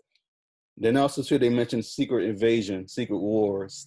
That's gonna be a show, but they haven't announced more about that. So that'd be dope. But that should be a mini series, if anything. Wow. I mean, they all these like Marvel shows all like they all of them tie in. Yeah, they all tie in and stuff, which is like the smartest move. It's in a way, it's like in the comics, it's kind of like that, because when you have a certain story arc in comics, you'll have it where it'll tie into different titles. Yeah. And certain heroes are in, helping out other heroes and things of that nature and whatever. Proven track record. Proven track record of success, especially with the movies. You know what I mean? Over these last how many years? You know what I mean? Like people really get into it. They already have their characters that they already know and that they like. But movies that they might not otherwise have been so interested to check out, they might be like, all right, yeah, let me go check this out now because it's going to tie into this whole thing. Yeah. So in the comics is a thing where it's like they'll have a certain story arc that's going on that ties in all these different titles into each other. And once it'll end, whatever the aftermath of that series, you know what I mean, of that story arc, will play on in the respective comics. So if you read a comic, they might reference something and there'll be an asterisk on it in the bottom, like right-hand corner of the panel, they'll say, see Doctor Strange issue 194, for example, something like that, or go see Fantastic Four Empire number 46, something like that. So, because it was something that happened prior, and it's like, okay, you go back to that, you know what they're referring to. So, and if you think about it, I feel like all the phases that happened in the movies kind of had that same type of feel. So now you're doing it with the shows, and now the shows are going to tie in with the upcoming films. Is pretty, that's a pretty dope thing, and it also, makes people, it might influence people to to read the comics and get to know more of these type of characters. And what you were saying earlier, Tommy, that's how I feel about Ant-Man 3. I wasn't big on the second Ant-Man. I didn't think it was worth my time or money. After I saw it, it was cool, but it didn't have no real significance to what was going on. Like, they introduced you to the whole quantum realm situation. But even with that, I feel like they could have found a way to kind of explore that going into Endgame and kind of go from there, in a sense. You get what I'm saying? They kind of did. Yeah, that's what you mean. Ant-Man. Yeah.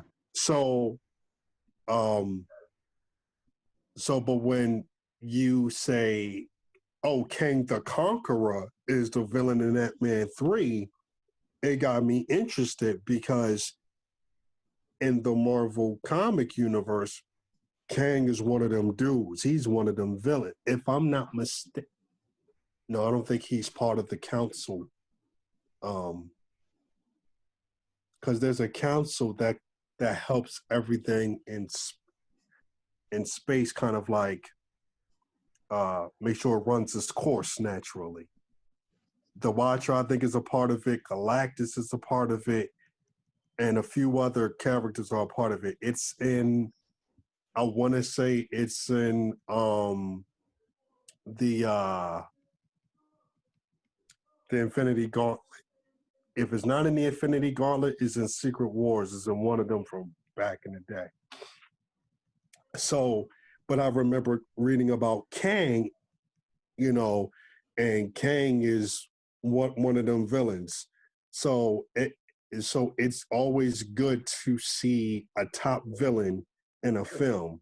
However, I feel they picked the wrong hero for him to be in. I would like to see him go against somebody a little bit tougher than that. I mean, the times where Ant-Man did his thing, it was cool. But I'm curious as to how this plays out. And when I was watching the trailer,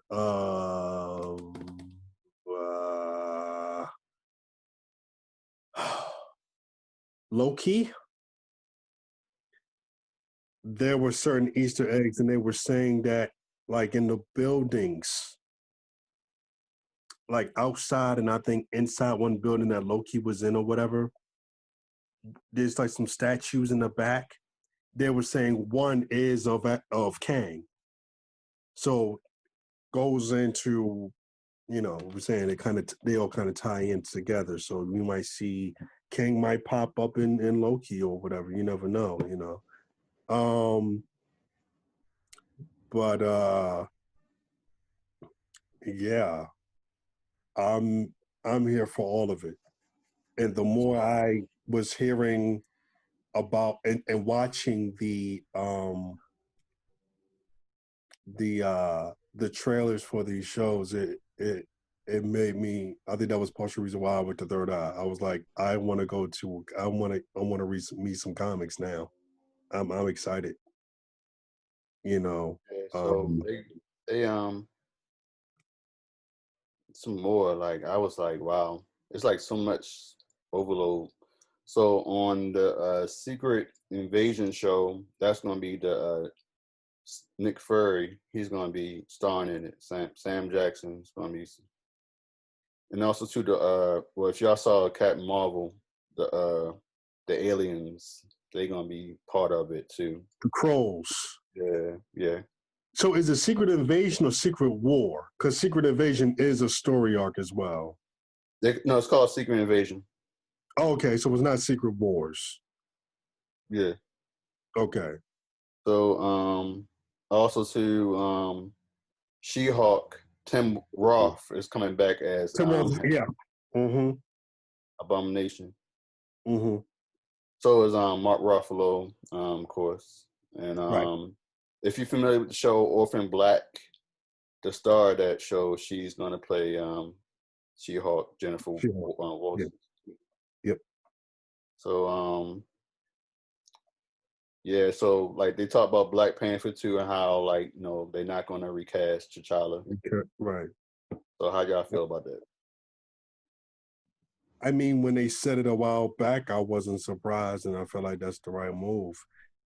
I just, you know, I was watching another podcast, and they were just, I guess they were just making assumptions of what was going to happen in Black Panther 2, but they were like, they're just, if they feel like they're just going to focus more so on the other characters, you know, Queen Mother, Shuri, M'Baku, um,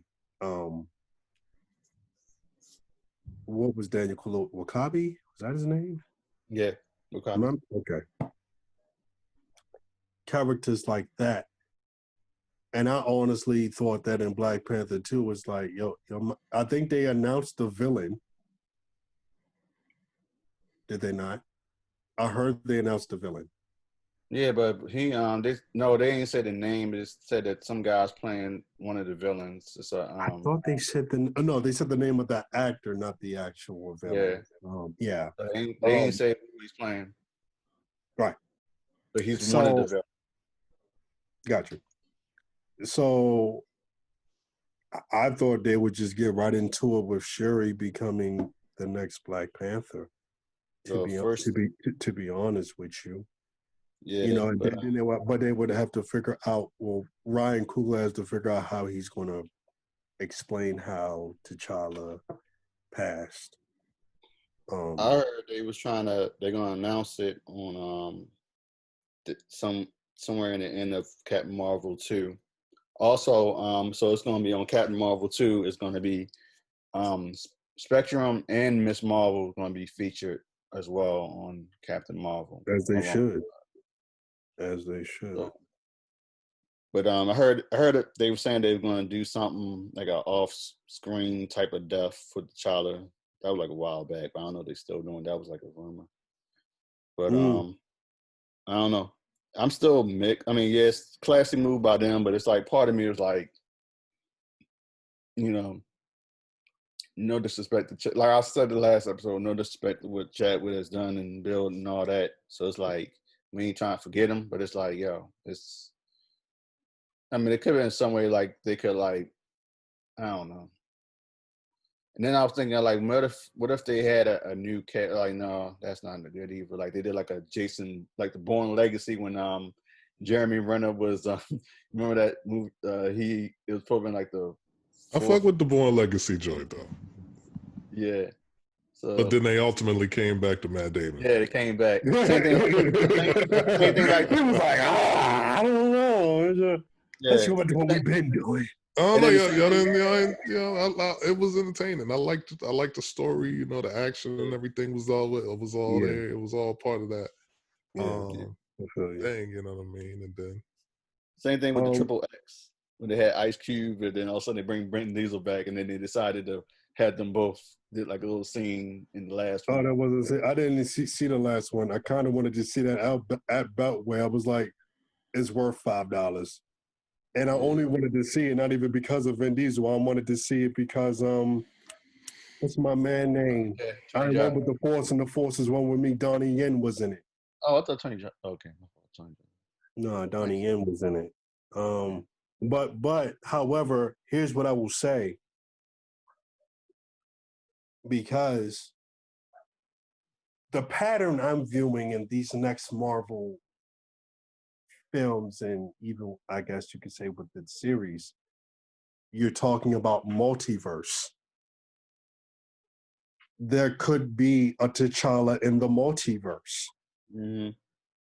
You didn't, yeah, definitely. You know If I what heard I'm that, saying?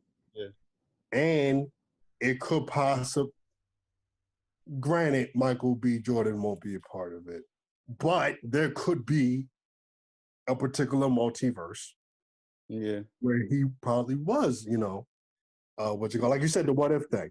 But that's probably part of the what if situation. But you get what I'm saying? Like there has to, I feel like there probably is a T'Challa in the multiverse. Because if yeah, you're pulling out all these previous Spider-Mans yeah. I'm gonna talk for about their that. multiverse, Yeah. why not have a T'Challa in the multiverse?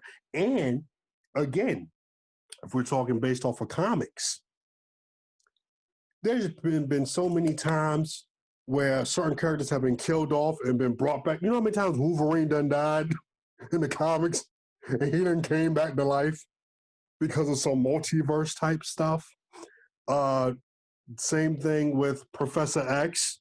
I remember when he died in the comics, they brought him back. So it's a multiverse thing. I get it in the sense of the legacy of Chadwick Boseman. I do get that. However, I wouldn't put it past them, or I wouldn't be surprised if they did find someone else to play T'Challa. The fact that they said no one would ever replace him, I commend them on that. Mm-hmm. Because another thing is when you know, like we say in sports, next man up. You got Shuri right there, and in the comics, she became Black Panther when T'Challa wound up joining the Avengers officially. So you want to go, so it's not surprising to go that route. And at the same time, you could probably see her being trained by, Okoye, you know. yes, Yeah. So like, and also using tech. Sorry, and using her tech as well. You know, yeah, because she cause did it in the first film. Yeah. and that's how they did it on the new Shuri comics, the one that came out Yes. 2 years back, and Yeah. so like Yeah. I don't know, like they could do that, and also too like well, we don't know, like I don't think she's gonna be officially the Black Panther as soon as the movie starts. I think it's gonna be like towards like somewhere in the end where she decides to become Black Panther. But I don't know. We'll see how it goes. But also too I want to mention like two more things. Shang-Chi that's gonna Yes. come out on July the 9th, and they show their cast and Of next year? Sorry. yeah, January, Oh, July the 9th. okay. Yep. So that's gonna be after Black Widow. Black Widow comes out, I think that May. Oh, they did push it back. Yeah. I And didn't I'm mean to sound like thinking a they're cheerleader. gonna, and I'm like I said, I think they Disney Plus and Mark, they're gonna do the same thing like with, and Warner Brothers, all the stuff. You know, they're gonna drop it the same day when it released in theaters, and also to having a Disney Plus. Tommy, you sleep? Cool. Oh. Nope. Oh, okay. The I was looking a little sleepy. I didn't know what's going No, on. like my eyes started like running, like I don't know, allergies or Allergy. I hate that. something. So yeah. Yeah, no, I feel you. Yeah, I know what was going on. But That's there. Spider-Man. So they mentioned Dr. Ock, played by Alfred Molina. yeah, from the second Spider-Man, the Sony version. Toby. He's gonna come back. Yes. So then they So still when we talking about these people's coming back, including the villains, this is multiverse kind of situations. Okay. Yes, this is multiverse. So you're having a say it Jamie again. Foxx with Electro. Oh, Say it again. Oh, so when you talking about villains coming back, this is when you talking about the old Spider-Mans and even the villains coming back, this is multiverse. Mm-hmm. This is not them.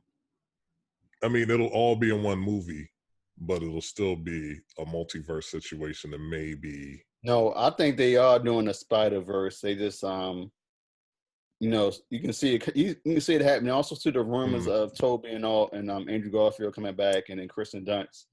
I look at Spider-Verse as a multiverse situation. It's kind of So it's kind of the same thing, but yeah. And then, like I said, it's gonna like they haven't made it official about Tobey Maguire and them, but there's reports that he was at the set and all that stuff. They got a picture of him at the set. So it's happening. So, and my thing is too, since they talking about Spider-Verse. So what about the guy that kind of bought Just it? say Miles. Yeah, you know what I'm saying. The kid. Just say it. Just say his name. I don't know, man. And it's a thing of the kid is riding on a high right now. The game is out. People playing the game. People have already beat the game because it's only 7 hours gameplay. What I heard, still won it. And Spider-Verse won you an Oscar. They're trying to work on a second film. I don't know. They might wait till maybe next Comic-Con or something to might bring it up officially. What's going to happen with that? But I would not be surprised if they find some way. Probably give him like a little cameo, like they did with the Spider-Man video game. Where he that wasn't a cameo. He was actually you could actually play as Miles in that first Spider-Man game. But I get what you're saying, though. So I wouldn't. It'd be nice if like they gave him like a nice little cameo. Everybody's still trying to trip like how they're gonna do all these characters. I'm like, I was talking to one person like, man, they're gonna do it just like they did the Avengers and the Civil War. They're gonna have all these people and they're gonna find a way. It's Marvel, put them all in the story. They've made it work where it doesn't come off super phony, cheesy. Yeah. It's quality, filming. It's quality production. You know what I mean? Because even I had my doubts with Guardians of the Galaxy when I saw the first one. I saw it, I was like, "Oh man, this looks dope." I thoroughly enjoyed it. It's not going to look like how the DC shows do the Arrowverse. It ain't going to look that cheesy because some of their special effects look kind of cheesy on them Arrowverse joints. But but it still kind of tells a good story when they do those type of crossovers, kind of in that realm. But if you talk in Marvel, like you said, it's not too many movies in the MCU that are duds. It's Ant-Man 2 and Captain Marvel to get brought up that are your duds. And it seems like everything else is either good or it's a classic. And you're having talks and debates on which ones are in your top 5 or what's the better film, So it's all in how you do it and who you get to be in this and how they're brought in. You know what I mean? The writing's got to be quality. The directing has to be quality. How you bring them in. It's no. Yeah, man. I don't think it's going to be crazy like you said. Look at the Avengers. Look at Endgame. Before that big battle. Look at all the people they brought in for that. You know what I'm saying? So it's gonna be done right. They've been doing this thing right for the past 12 years, and they're doing a lot better than their competitors. Pretty much. So like, it's just gonna be interesting. I mean, like I said, they should just give Miles a cameo. Same thing with bringing Donald Glover back as Aaron Davis, and then all of a sudden, But my question is, who y'all like? I know I mentioned I made a post on my Facebook on who should be playing Miles, and what y'all feel? Yeah, you did like 2 posts dealing with that.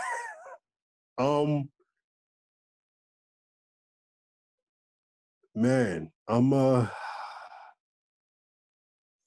go with the kid from the boy twin from Blackish. I'll go Miles with him. Brown. He has I mean that's his namesake. And he looks like he's half black, half Puerto Rican, to be honest with you. He is. Yeah. There you go. How old is the kid? His name is Miles. How old is he? Yo, he like maybe 16. He's 16. Yeah, he's gonna be 16 soon. But yo, it's like he's still believable. He can still play. Tom Holland is how old? He's 24. Yeah. Letitia Wright is 24. So it's like, yo, is she playing yo? And black don't crack. As long as he stay away from the drugs and the alcohol, he gonna look good.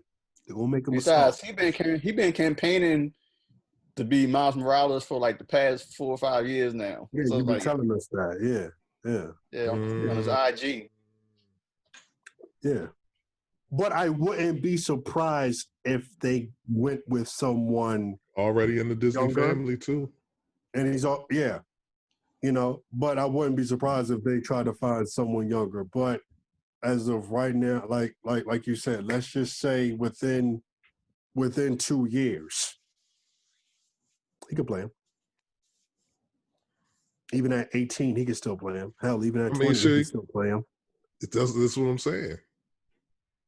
He could play him now. I don't know what age the character should be in film, but I feel like in Spider-Verse they made him younger, but I think even in the comics he was that young. Like the question is, is he gonna be a survivor or a victim of the snap?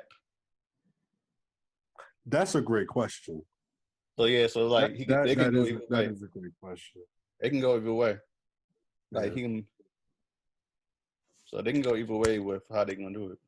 So it's all depends on how Marvel gonna tell the story and all that. So moving on to Marvel, that's all. Yeah, that's everything pretty much that's been happening with the. But DC is two big things. One of them we supposed to mention last episode. Ava DuVernay, she's going to be helping out with the CW. They're going to have another DC comic show called Naomi. Wow, got them all. Yo, hey Tommy, you want to I only got 600 of these things. What are you talking about? I got a lot. Huh? But we know that. Yeah, you good? You don't know that because I don't even know the exact count.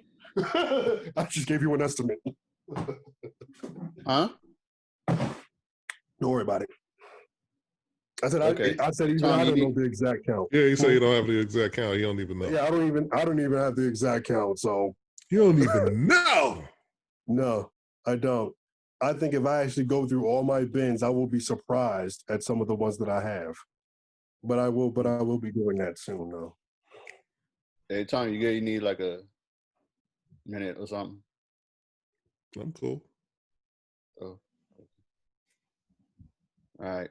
So, like, I say Melissa could take over if need be. Melissa could take over.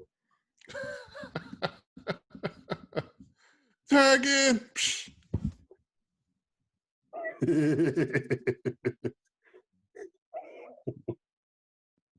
So Ava DuVernay, she's Naomi is a new character from the Disney comic. Well, it's not really from Disney comic.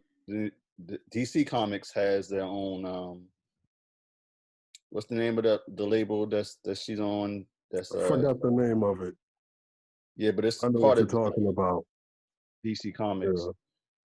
So but those, I mean, she's a new character. She just came out like 2 years ago. So it's just like she's African American, and she finds out that she has a past that's connected to the historical DC comic superheroes, and she's a teenager from the Midwest, and then it was an incident that happened that led to her to investigate her past, and she found some stuff about her past that she pretty much changed her life in the comics. So that's I only read the first issue, so it's gonna be interesting. They said they haven't made it official when they're still working on that. And also too, there's a new Batman in the comics. So is it official? He's black. Huh? Is it official? Yep. And he's black. Right. They've been talking about this for a while now. Tim Fox. Lucius, of course. Batwing, formerly Batwing. But it's crazy though. If you see the picture, he look like a black Michael Keaton. Like for real, he was like crazy. That's surprising. That's good. Yeah, like it. So when does it come out? I think sometime next year. They ain't say. So yeah, they just Yeah, need it. I'm all Nah. for it. Wait. What exactly what's coming out though? Because you said is a new Batman in the comics, right? Yeah. So you saying like the new comic series is happening? Mm-hmm. Okay, got you. I thought you was gonna say Yeah. like there's a new Batman film and it's gonna be a black dude playing Batman. No. No. Got a black Batwoman right now in the show. So Right. Yep. And that comes out in January. Batman and Batman, all black, everything. So that's gonna be Little interesting. Mermaid 2, all black, everything. Oh, that's dope, man. I'm glad they settled it on him because it made sense because he's not brought up in. I think you hear about him in the New 52 arc that was going on in DC, but not in Rebirth. So it's interesting that they brought him out in Rebirth. Did they mention how they're going to introduce him and all that? Mm-mm. Okay. So I will check that out. Definitely check that out because I think they've been done with the Rebirth series. I think they're like on. They've done a few things in the comics. They've done the Year of the Villains. They've done they did their own little zombie thing called DC's. I think the popular one, the one that's popping off right now, is the death metal, dark metal series. That's been going on with DC from what I've been seeing. And I think that's about it. I know not too long ago they celebrated the 80th anniversary of Robin. So yeah, I heard they're gonna do the Real Robin. They trying to make that a show too. The Real Robin. that'd be interesting. Yeah, That'd be because they heard interesting. that. And Yeah. they still trying to figure out. They still trying to figure out what to do with Batman Beyond. Should they? Oh, so they're making a movie or a series? Yeah, they're not sure. They want to do something with it. So it's like it's crazy. Also, too, they mentioned some more about the Justice League, the Snyder Cut. That Deathstroke, he's supposed to be getting more scenes, or he's gonna be featured more on the Injustice. Do you honestly think that this Snyder Cut is really worth the hype from what you've been hearing? I don't know. That's what I say. Like it can be Batman vs Superman times 3. You know what I'm saying? Better, I hope. That's what I'm saying. Like it could be like that type of levels, like all the hype and all of a sudden you still watch it like, yo, let me watch the one that was in the theater. That was a little bit better. But it all depends. And also they're doing so much, like since they got HBO Max involved now, and that is they reshooting now, they adding more stuff into it. And I heard it's probably been like 4 hours long.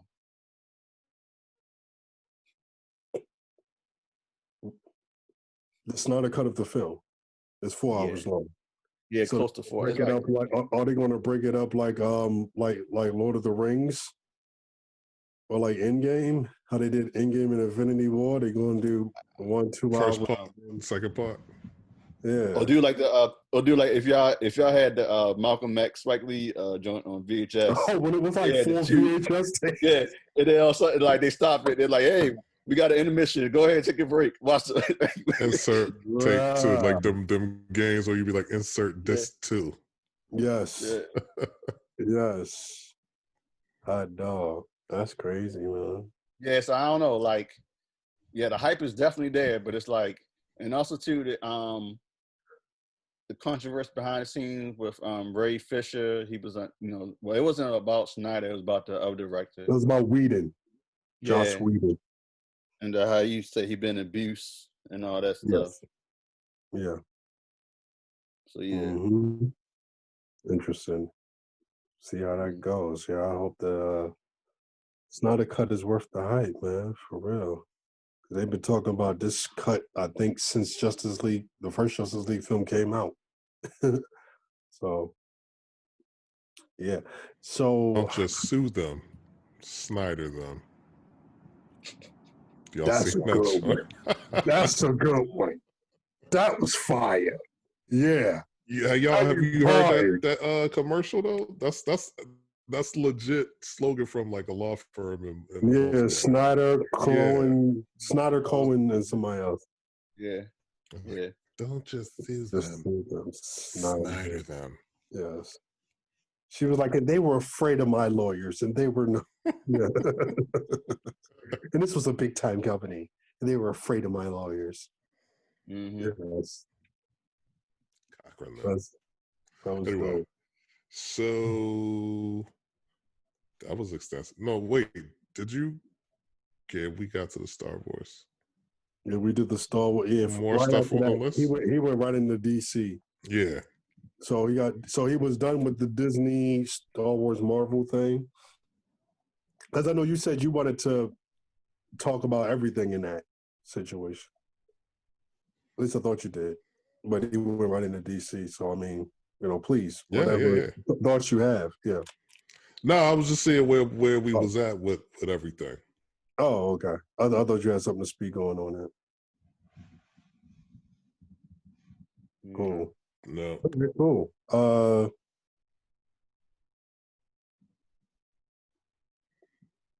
All right. Streaming wars. I think Disney is like, oh, y'all gonna do this. Oh, well, y'all know we still got Star Wars. The Mandalorian is popping. Season 1 was great. Season 2 was great. We're gonna have a season 3 naturally, and we're gonna have 2 spinoffs to come up off of that joint. So we still getting money now. And they stuff is family oriented, so everybody can watch our stuff. You know what I mean? Like it's like, all right, and then we going hit y'all with some more information on our Marvel plans. But as far as the Marvel plans go, which of these are kind of like, all right, they're almost ready to go. They might come out on Disney Plus this year or maybe next year because No, it's gonna be next year. Yeah, that's what I was about to say. Oh, okay. So they just making announcements just to get everybody hyped because they don't have. Oh well, next year. Okay, cool. Yeah. I mean, some of the stuff I mentioned, they didn't have dates. They just mentioned like, what's in development. Yeah, they mentioned like 1 or 2 stars behind it. That's it. They ain't mentioned like the only stuff that's going to be out for Marvel. So you start up with Disney Plus. They got the WandaVision in January. Then you got the Falcon and the Winter Soldier in March. Then it's like I said, like they probably gonna do the HBO and Warner Bros, but they're gonna have it both on theaters and Disney Plus with the movies like the Black Widow in May, Shang-Chi in July, and we got the What If come out, the show come out in So do y'all think that they had to show their hand a little more after the HBO Max announcement, or do you think they was already planning on, making some of these announcements already? No, I think it was a little bit of both. Yeah, I think it could be both. I think they kind of already had something set up because they, like how DC did the DC fandom, Disney has had their little thing for a while, doing their announcements and stuff like that. You know how like when Apple, do the little thing about the new iPhone and the future, something like that. But I also think it is an HBO Max thing where it's like, oh, word, y'all did that? Okay, well, just to remind you, like you said, we still got this, that, and the third. And most importantly, we're not just even hitting you in that streaming area. We got y'all also on merch, on action figures, toys. We got deals with Legos. We got video games. You know what I'm saying? Your kids are going to want this stuff for their birthday, for Christmas, if they get good grades on a report card, stuff like that. You know what I'm saying? So we still got y'all. What y'all did was, it's like that Russell Westbrook meme. I saw y'all little thing. It was cute. But it's real cute, man. You know, it's cute. But reminder, the mouse still out here. You know what I'm saying? This is still, you know, the mouse is still in your house, man. Okay.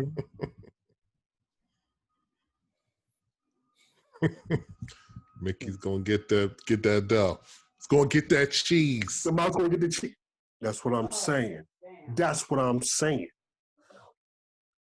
Alley-oop. Mouse gonna get that cheese. You know what I'm saying? Stuff is done. Pardon the background noise that's real in the streets. Yeah, Melissa knows. That's why she in the back. You know what I'm saying? She don't want to probably call 911. Yeah, that's what I was supposed to say.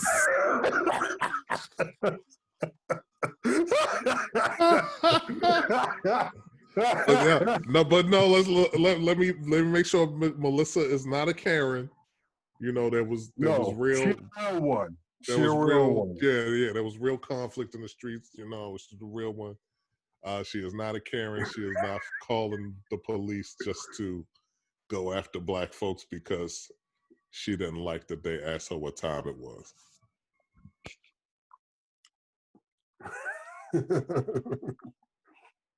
But I don't know, but Marvel, I mean, I'm not surprised that, you know, Marvel and Disney period was next.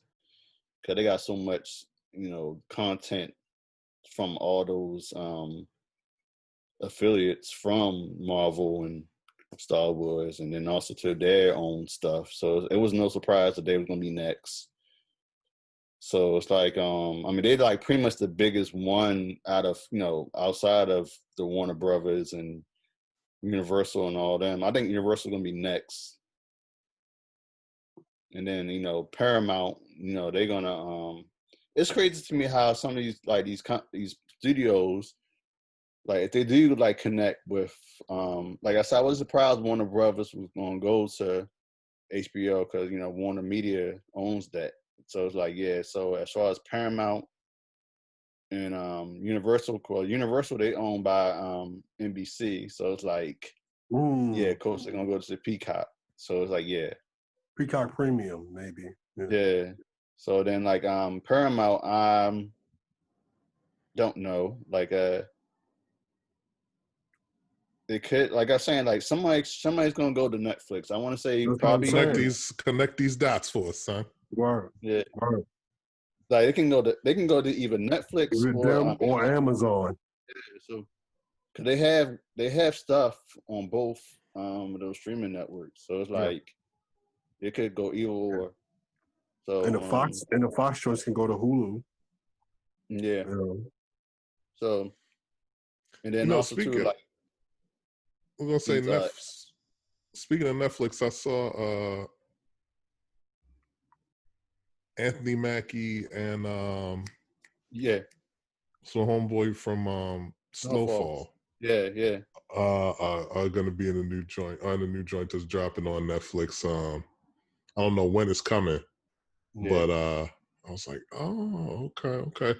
Yeah, and it's a sci-fi Behind joint. the Wire, I think is what it's called. Yeah. What's it called? Behind the Wire. Out in the Wire? Behind the Wire. Behind the Wire. Okay. Mm-hmm. And it's a sci-fi joint, and I heard that Anthony Mackie supposed to play an android. I could see that. Yeah. I could see that. I saw some of the previews today, just in a commercial, and I was like, okay. But I couldn't tell if it was sci-fi or not. It looked like it could have been more action. Yeah, like action. You know, sometimes that ties in together. Sometimes action is not. Yeah. Well, shout out to you for watching the trailer, Netflix trailer, because I can't watch a Netflix trailer all the way because they tell you the whole movie in a Netflix trailer. And Amazon like, I gotta stop this halfway through. Yeah, I Amazon just does. checked it on. It was just the commercial on TV, Oh, so I didn't actually see the oh, whole got thing. you. So Got you. cool. I never looked at it like that, but you might be right. Yeah, um, they do like have like these over 2-minute like trailers, and they just told you the whole film. Like, bro, film. Yeah. This kind of leads to for the past couple joints, we've been talking about the theaters, AMC specifically, and I found an article that said that AMC confirmed that by January they will be out of money. It's really no surprise because I actually know a couple that have been going to the movies during the pandemic still. But what are they seeing? Whatever Tenet is out. Yeah, Tenet was like They did see Tenet. They did see Tenet. Okay. They did see Freaky, and I forgot the other one they told me they saw. But they were still going. I remember having the conversation about them renting the theater thing was a great idea, but the prices, how they were doing it, it wasn't a good look. ridiculous. Yeah, it was. Fucking ridiculous. It was, man. So it's like, y'all, I I'm see so what y'all appalled. try. Sorry. No, I was just singing the song. Sorry. Oh. I was singing the song. I'm so appalled. Sorry. So appalled. Yeah. Price is so outrageous. Fucking ridiculous.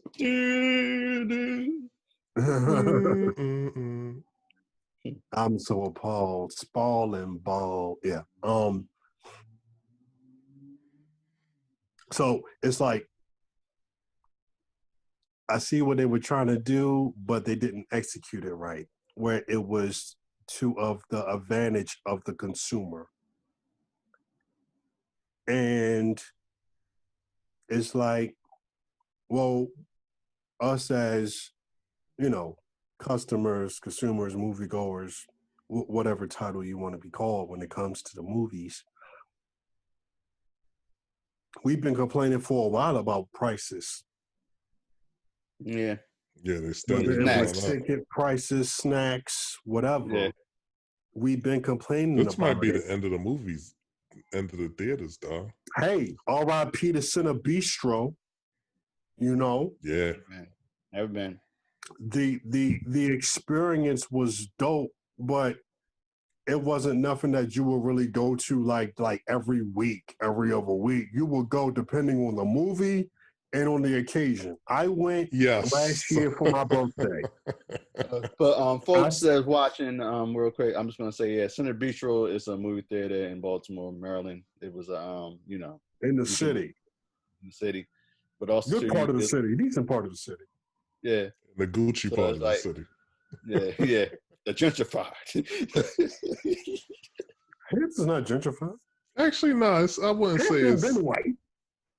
Right, but now it's getting like gentrified, crazy? like gentrified white. Like it's like, the some of the restaurants over there, it's like mad heads coming through, valet. Yeah.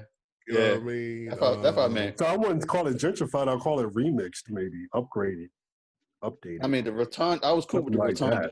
Like how the Rotunda was back in the day, but now this is like really. I actually like the Rotunda Theater, like it was kind of like a low key, almost like a best kept secret type joint. You know what I mean? Mm-hmm. It wasn't like nothing super fancy, but you could go check out a film, be comfortable, had a little intimacy, a little quiet. You know what I'm saying? I mean, I was cool with the. You're not going to be packed in there, arm to arm the whole time, breathing in the thick air. Yeah, but I was cool with the Central Bistro idea, but it was like once they like. Tough, though. I rock with it. Yeah, but when they started like the whole mall itself, and the whole situation, yeah, it's just like damn. Yeah. And did you ever go to Cineholic? Long as they don't, did they get rid of Cineholic? I don't know, but I was asking because I know you never had a chance to get to Cine Bistro. I'm saying, did you ever rock with Cinnaholic though? Cinnaholic, I actually, right after we saw the movie, we went to Cinnaholic. And I got me the Cookie Monster Cinnabon. And that joint was hitting. So, and we had one during the pandemic. We went to Cinnaholic and dropped one off. So, you know what I mean? Let me check. I'm checking it right now, see if they still. I meant to tell you, yo, I went to Small Cakes a few weeks back. Like, I ain't been here in a minute. Let me get some Small Cakes. How was it? Still good, still banging, man. They got I got my cookies and cream and got a chocolate cherry joint that was on point. Yeah. You know what I mean? Nice. Yep. Okay, they still around. They closed at 6 though, so guess I can't get nothing out of there today. But I'll probably get one this weekend. I'll probably hit them and Small Cakes up this weekend. Where's that? What'd you say, B? Where's it at? Cinnaholic is right over. Is like literally in the same parking lot. Literally. Cine Bistro's in. Okay. I never gone in the Mom's Organic Market even. That or Sprouts. I've never been in there. Yeah, I rode by there one time. I've been at both in different locations. I've been to the Sprouts in Towson and the Mom's Market out. Well, both Mom's Market. The one out, what's that, Lutherville? And the other one out White Marsh. Well. Wow. Yeah, because I only rode around there one time, but I didn't like shop enough. I think I had to pick up my aunt from a doctor's appointment because she had a doctor's was across the street. So it was like, yeah. I was just amazed how well they were like, wow, they just changed up. Yeah, they just Yeah. But it's crazy though. But it's crazy though. Like you would have thought that, you know, I mean, I don't know how much was the prices. They was up there. Cinnaholic? No, Bistro. I've only Cine Bistro. Oh yeah, that was a nice. It was a grip. I put it like this: if you go by yourself, you probably spend. No, you can't go by yourself. $35 to $40 if you go by yourself. Yeah, if you don't eat. Yeah, if you don't eat, you probably spend about $20, $18 or something like that. Something like that, yeah. Plus, you gotta pay for parking. I think if you're there for like 2 hours, it's free. But if it's past 2 hours, I think they do charge you. So if you don't get the food, you good. But if you hungry, you want that food, you gonna pay. You talking? He said 30. So I'm gonna say about. And I'm being conservative with it, saying like you just get like some fries and a drink, a non-alcoholic beverage. You will spend about $35. The alcohol was. You know what I mean? So it's crazy because I can't even. I don't know because if you think about, but the national, like all the national theaters from the AMC to the Cinemarks to Regals. I don't know, man. It's just crazy. And also too, like you got the local spots like the one that used to be in the Rotunda before it became Bistro, and also too the black owned one in Pikeville next. I was about to ask you, is that still? They're still there. They've been on their social media. They've been actually they got right now Mom's Rainey's Black Bottom playing. Oh. Is that supposed to be on Netflix? Yeah, but they was playing in selected. But they got like the okay. But yeah, but it's gonna be I on feel Netflix. like I might want to take a risk just to support them. You know what I mean? Because, and I still haven't been at all yet, so I know if I do go, I've been there, you know. Before the pandemic. Oh yeah, I've been to Pikes as far as just seeing a movie. I've walked through White Marsh movie theater. Well, I haven't seen a movie, and it looks dead in there. You know, I see a couple. Well, how you get in the theater if you know, or you walk through just the part before you could actually go back to where the you know where they actually show the screens. I pretty much walked through there just to get to just to cut through. Just to cut through, and I also had to like, you know, hit up the restroom right quick and then go to Red Brick go to Verizon, whatever, you know, and that was it. You know, but when I walk in, I would try to see, what they got playing, you know, just to see what's playing. And that'd be it. But other than that, I haven't seen a movie. I wanted to do a thing where if I was going to see a movie, I would go like at its earliest showing and then get out of there. You know what I mean? But I'm not pressed. Like I said before, I got mad stuff on my list on Netflix, on Verve, on Hulu, and I haven't watched nothing on Amazon yet. So I'm binge watching a lot of stuff. So because I'm binge watching stuff or watching movies that went straight to Netflix or whoever, I can pretty much wait till whatever comes on. If it's at a Red Box, I can rent it for the night, or if it hits one of those DSPs, I'm like, I bet. Like, I could probably get Bill and Ted Face the Music right now out of Redbox, maybe. Yeah. You know, and I might just do that, you know. And that Janelle Monáe film, that's on there. That's on Amazon, right? It was all right. The Janelle Monáe? Yeah, Antebellum. I think that's out on, Antebellum, on DVD, though? Huh? Antebellum, maybe. I thought I saw that Best Buy. I mean, yeah, I mean, it's out. Yeah. I mean, I'm saying it's on Redbox as well. So. Redbox, okay. Okay. Gotcha. Yeah. That's the thing. There's like stuff is coming out and it's just straight available via, the streaming platforms or Redbox or. Oh, I thought it already came out. No, come on Tuesday. Bet. Yeah. On Blu-ray, I'm getting it. Yeah. So, and I'm gonna cop that on Redbox as well. So like. Went that out to Redbox. Yeah. I mean, they might as well just put it on HBO Max, but Chris Nolan being a you heard about that? He had that budget and he put all that work into it and wanted this to happen, and he's like, so I kind of get it. It's on some Erykah Badu ish. I'm an artist and I'm sensitive about my ish. You know what I'm saying? I'm gonna put it out there. Yeah, but the pandemic don't care about you. Yeah, the don't care about you. You know what I'm saying? Niggas and real also life too, right like, now. It's the studio decision. It's not your decision. It was studio decision. And also that rant that he made this past week about, he didn't like the HBO Max and Warner Brothers deal. So it was like, what didn't he like about? What did he say? No, he just think they're just like disrespecting pretty much, like you said, the director's decision. They should have decision on when to, So you saying that the joint should just be on the shelf until life gets back to normal? When I don't know. Me personally, they the theaters will be around. It'll be like 10 I will say this again. Back. I'm gonna say this again. Tenet he should have dropped Tenet. Like they should have did. They should have dropped it early in the year. No, they should have dropped. Well, no, if they was gonna still release in theater, they should have been the first one to do the HBO Max and Warner Brothers to have it still in the theaters and still having the HBO Max and put it on HBO Max. Yeah, but no, that was before the deal.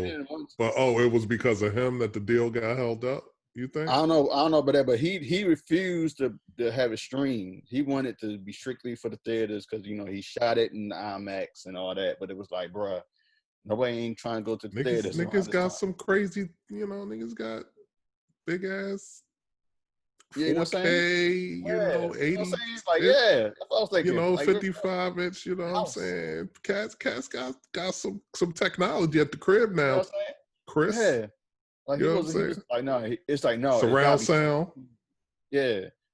He was like, he refused. He just wanted in the theaters. Like, just put it in the theater. So how does he square his feelings on it with the reality that, hey, guess what? It might not be no theaters to show your shit at. I don't know. It's crazy because, like I said, the movie didn't do. I mean, it was a big budget film. It damn sure ain't do well because the pandemic. You know what I mean? Yeah, it didn't make $100 million, up here, but I heard it did a little bit better up overseas. But still, it did. So what did it over? Let's say between here and internationally, do you think it made $20 million? Let's find out. really don't know the estimates, but yeah, but it was definitely I'm gonna say it made 50 mil maybe. Really? It's gonna check that out right now, but yeah, but it's like yo, it's in my opinion they should have like him and that they should have like at least worked it out like yo, let's try to like be the first to try to they should did like what Mulan did in Disney Plus. They had it the premium thing that now you can watch it on regular, but still. But Tenet should have did the same thing, but no. Like I said, Chris Nolan he refused to stream it. He went it in theaters. So all right. So check this out. So I'm looking at it right now. So he so far, like I said, it did well overseas. But around here, it is in the U.S. It made wow, yeah, it made like 50 mil. Yeah, 50 million. What was the budget? Tenet has grossed 57.8 million 57 in the U.S. and Canada, and 303.5 million in other territories. Yeah. So they're still going to the movies out there overseas. And how much was the budget for that film? Around 200. 200 mil? Yeah, for the budget. So overall, damn. Okay. So overall, so it still made that back. Yeah, it still made back. But as far as like, yeah, but I mean, it could have been streamed as well and put in the theaters. He could have been one of the first to do it. If he would have. I guess Inception made 836. Yeah. Interstellar was 696. Dunkirk was 520. Oh, I didn't know he did Dunkirk. Yeah. Yes. So yeah, so like he could have, like I said, Tenet could have been the first film like to be streamed and also be in the theaters, and then like just to try it out, see how it goes. And it was gonna make money. So it was like, yeah, I ain't know why he was complaining. So like, yo, bro, nobody ain't trying to go to the theaters run this time. Like, yo, bro, you recouped the bread. I thought this was all about the money for him, but it was about just the experience and I think the presentation of the art. That's what I'm saying. He's an artist and he's sensitive about his shit. Gotcha. You know what I mean? Because the money is like, look, like we said, you recoup the money. You know what I mean? Like you doing good in this pandemic, bruh. Yeah. You know what I'm saying? You had a $200 million budget and you gross internationally, you recouped all of that, plus you had some extra on top. And a pandemic. Yeah. So, I mean, what's the problem? I think that's actually great because honestly, I knew I wanted to see it. Yeah, I didn't know how much, other people might have wanted to see it. I was going to put up that IMAX spread. I wanted to see it in IMAX. It wasn't just because of his previous work, not only because of that, but I wanted to also support John David Washington. You know what I mean? To see him go from Ballers to starring in a Christopher Nolan film, that's dope. And I wanted to support him. This was like his biggest role. If the pandemic didn't happen, this was going to be his biggest role he ever had, and it was going. And that's why I feel. Yeah, and that's why I feel kind of sorry for. I mean, he's doing good, but I'm saying, like, just off of that. Yeah. The fact that that's your biggest role, and this pandemic happened. Yeah. Yeah. So it's like, and also too is I don't know. Like I said, that film should have been the first to like try out and see like if Mulan and Disney Plus could have worked it out, and then like come on, you should have did it with HBO Max or something. So it's like but I mean, like I said, they made their budget, guys. But they made it budget, so we'll see. It's crazy, but if anything, it might do well in the DVD sales, or and also like, too, it got mixed reviews because Yeah, compared to his previous work, it got mixed reviews because people were like it's entertaining but still confusing. Like you still don't know what the hell. I heard some people that said it was confusing. Yeah, some people didn't tell me it is confusing still. So yeah, so it wasn't his best review either. So it was like it got like mixed reviews. I heard so. How was Inception reviewed? You recall? Great. I thought they were good. People thought Inception was great because I thought Inception was tough. Yes. That's one of my favorite current films, man. Then there's a rumor too that this is supposed to have been connected. Yeah. Mm-hmm. Or a sequel or some sort. So it's like a la M. Night Shyamalan with well, that was disappointing. Unbreakable, and then that was Unbreakable. And then Split. Unbreakable, and then Split, and then Glass. Split, yeah. Mm-hmm. That was disappointing. What was disappointing? Glass. You didn't rock with it. Glass was disappointing. Yeah. It started up good for me, and then once it got to the end, I was like, "Oh, really? Like, for real? Yeah. You did that? Come on. Yeah. Oh. Homegirl, who have y'all looked at Ratchet on no Netflix? I haven't looked at it yet. Tracy might have watched it, but nah, she hasn't. No, I haven't watched it. I think I heard good things about it though. Oh yeah, that was interesting. That was cool. Because wasn't that a sequel to something or a prequel to something? Don't that tie into something? No, it ties in, I believe, to the film One Flew Over the Cuckoo's Nest.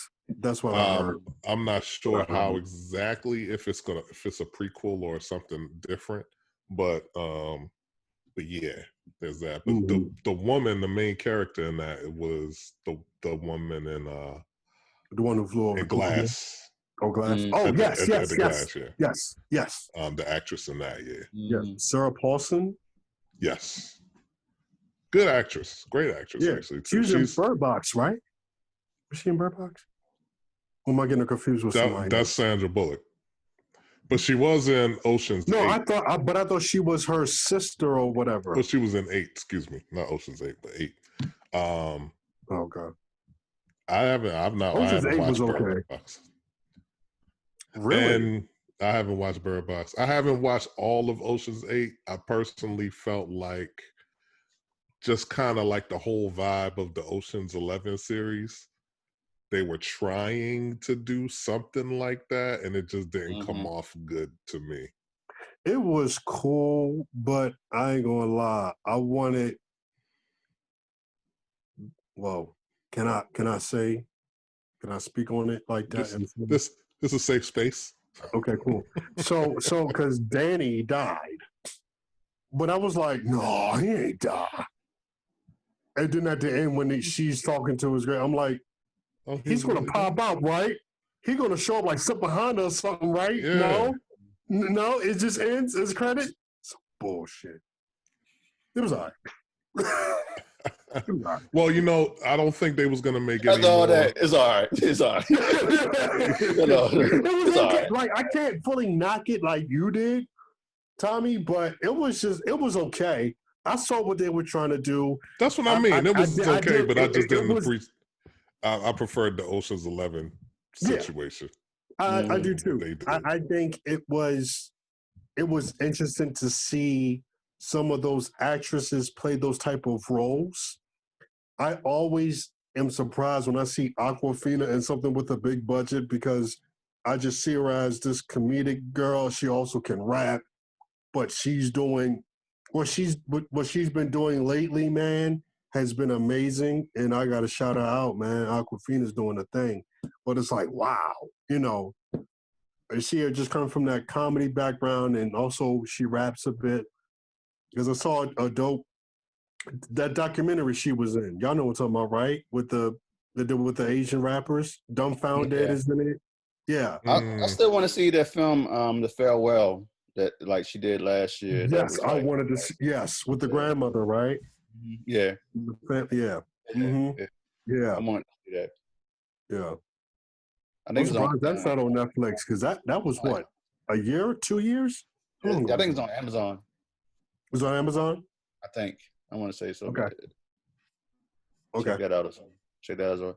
Oh, yo. Speaking of that, I got a advanced screening last week. I saw this film called Sylvie's Love. It was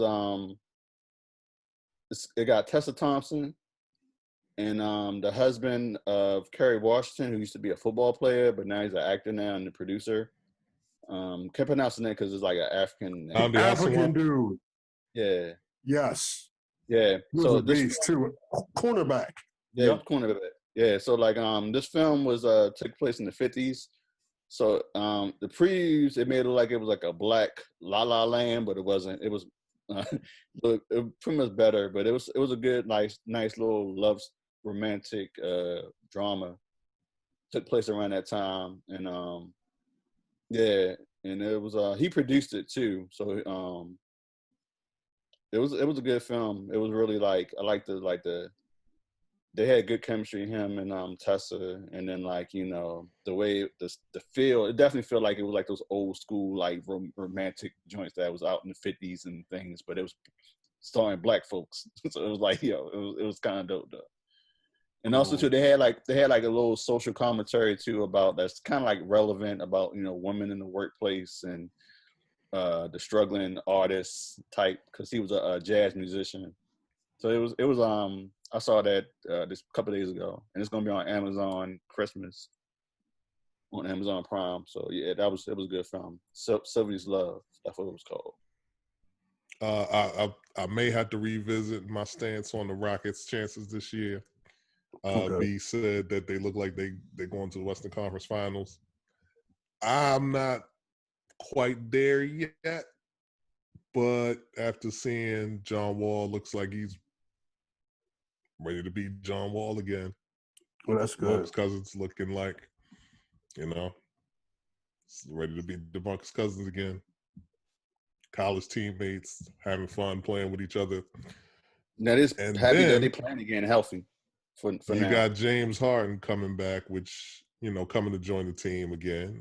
So and we know what he can do on the court. So to me, now I think they're better off defensively, I don't know. Defensively, though people forget in the playoffs this year, he did get that block shot at the end. To he blocked the shot. He jumped over. Yeah, he lock jumped it up in. for Houston to go to the second round. Yeah. Mm-hmm. And they get blasted by the Lakers, but yeah. So who knows? Maybe he might have a change of mentality or what have you. That could be their big three, possibly. I don't see it happening, but possibly. I mean, I really do. Harden, like he still want to leave. So it's like he wants to go to Philly or Brooklyn. Brooklyn, yeah. I do not see. Philly, no. I do see him going to Philly because like I kind of see him better with Simmons and Embiid. So it's like, they're not getting James Harden without giving up Ben Simmons. Yeah, I know. But that's what the general manager, he did say like he was trying to keep Simmons and Embiid. I'm sure. Yeah. So I'm sure he would say that too publicly. You know what I mean? But come on, man. If that trade would have happened, then whoever's the new GM in Houston, they should lose their job. You're about to lose your job. If that trade happens, straight up. So, yeah. All right. Well, this concludes episode 12, y'all. Check this out.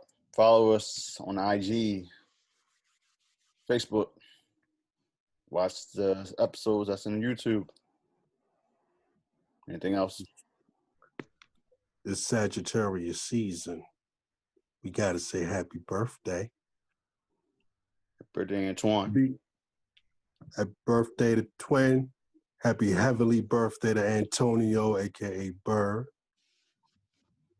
You know, Happy birthday, gentlemen. that's actually today. We're recording this on the 13th, so today is actually their birthday as we're recording this.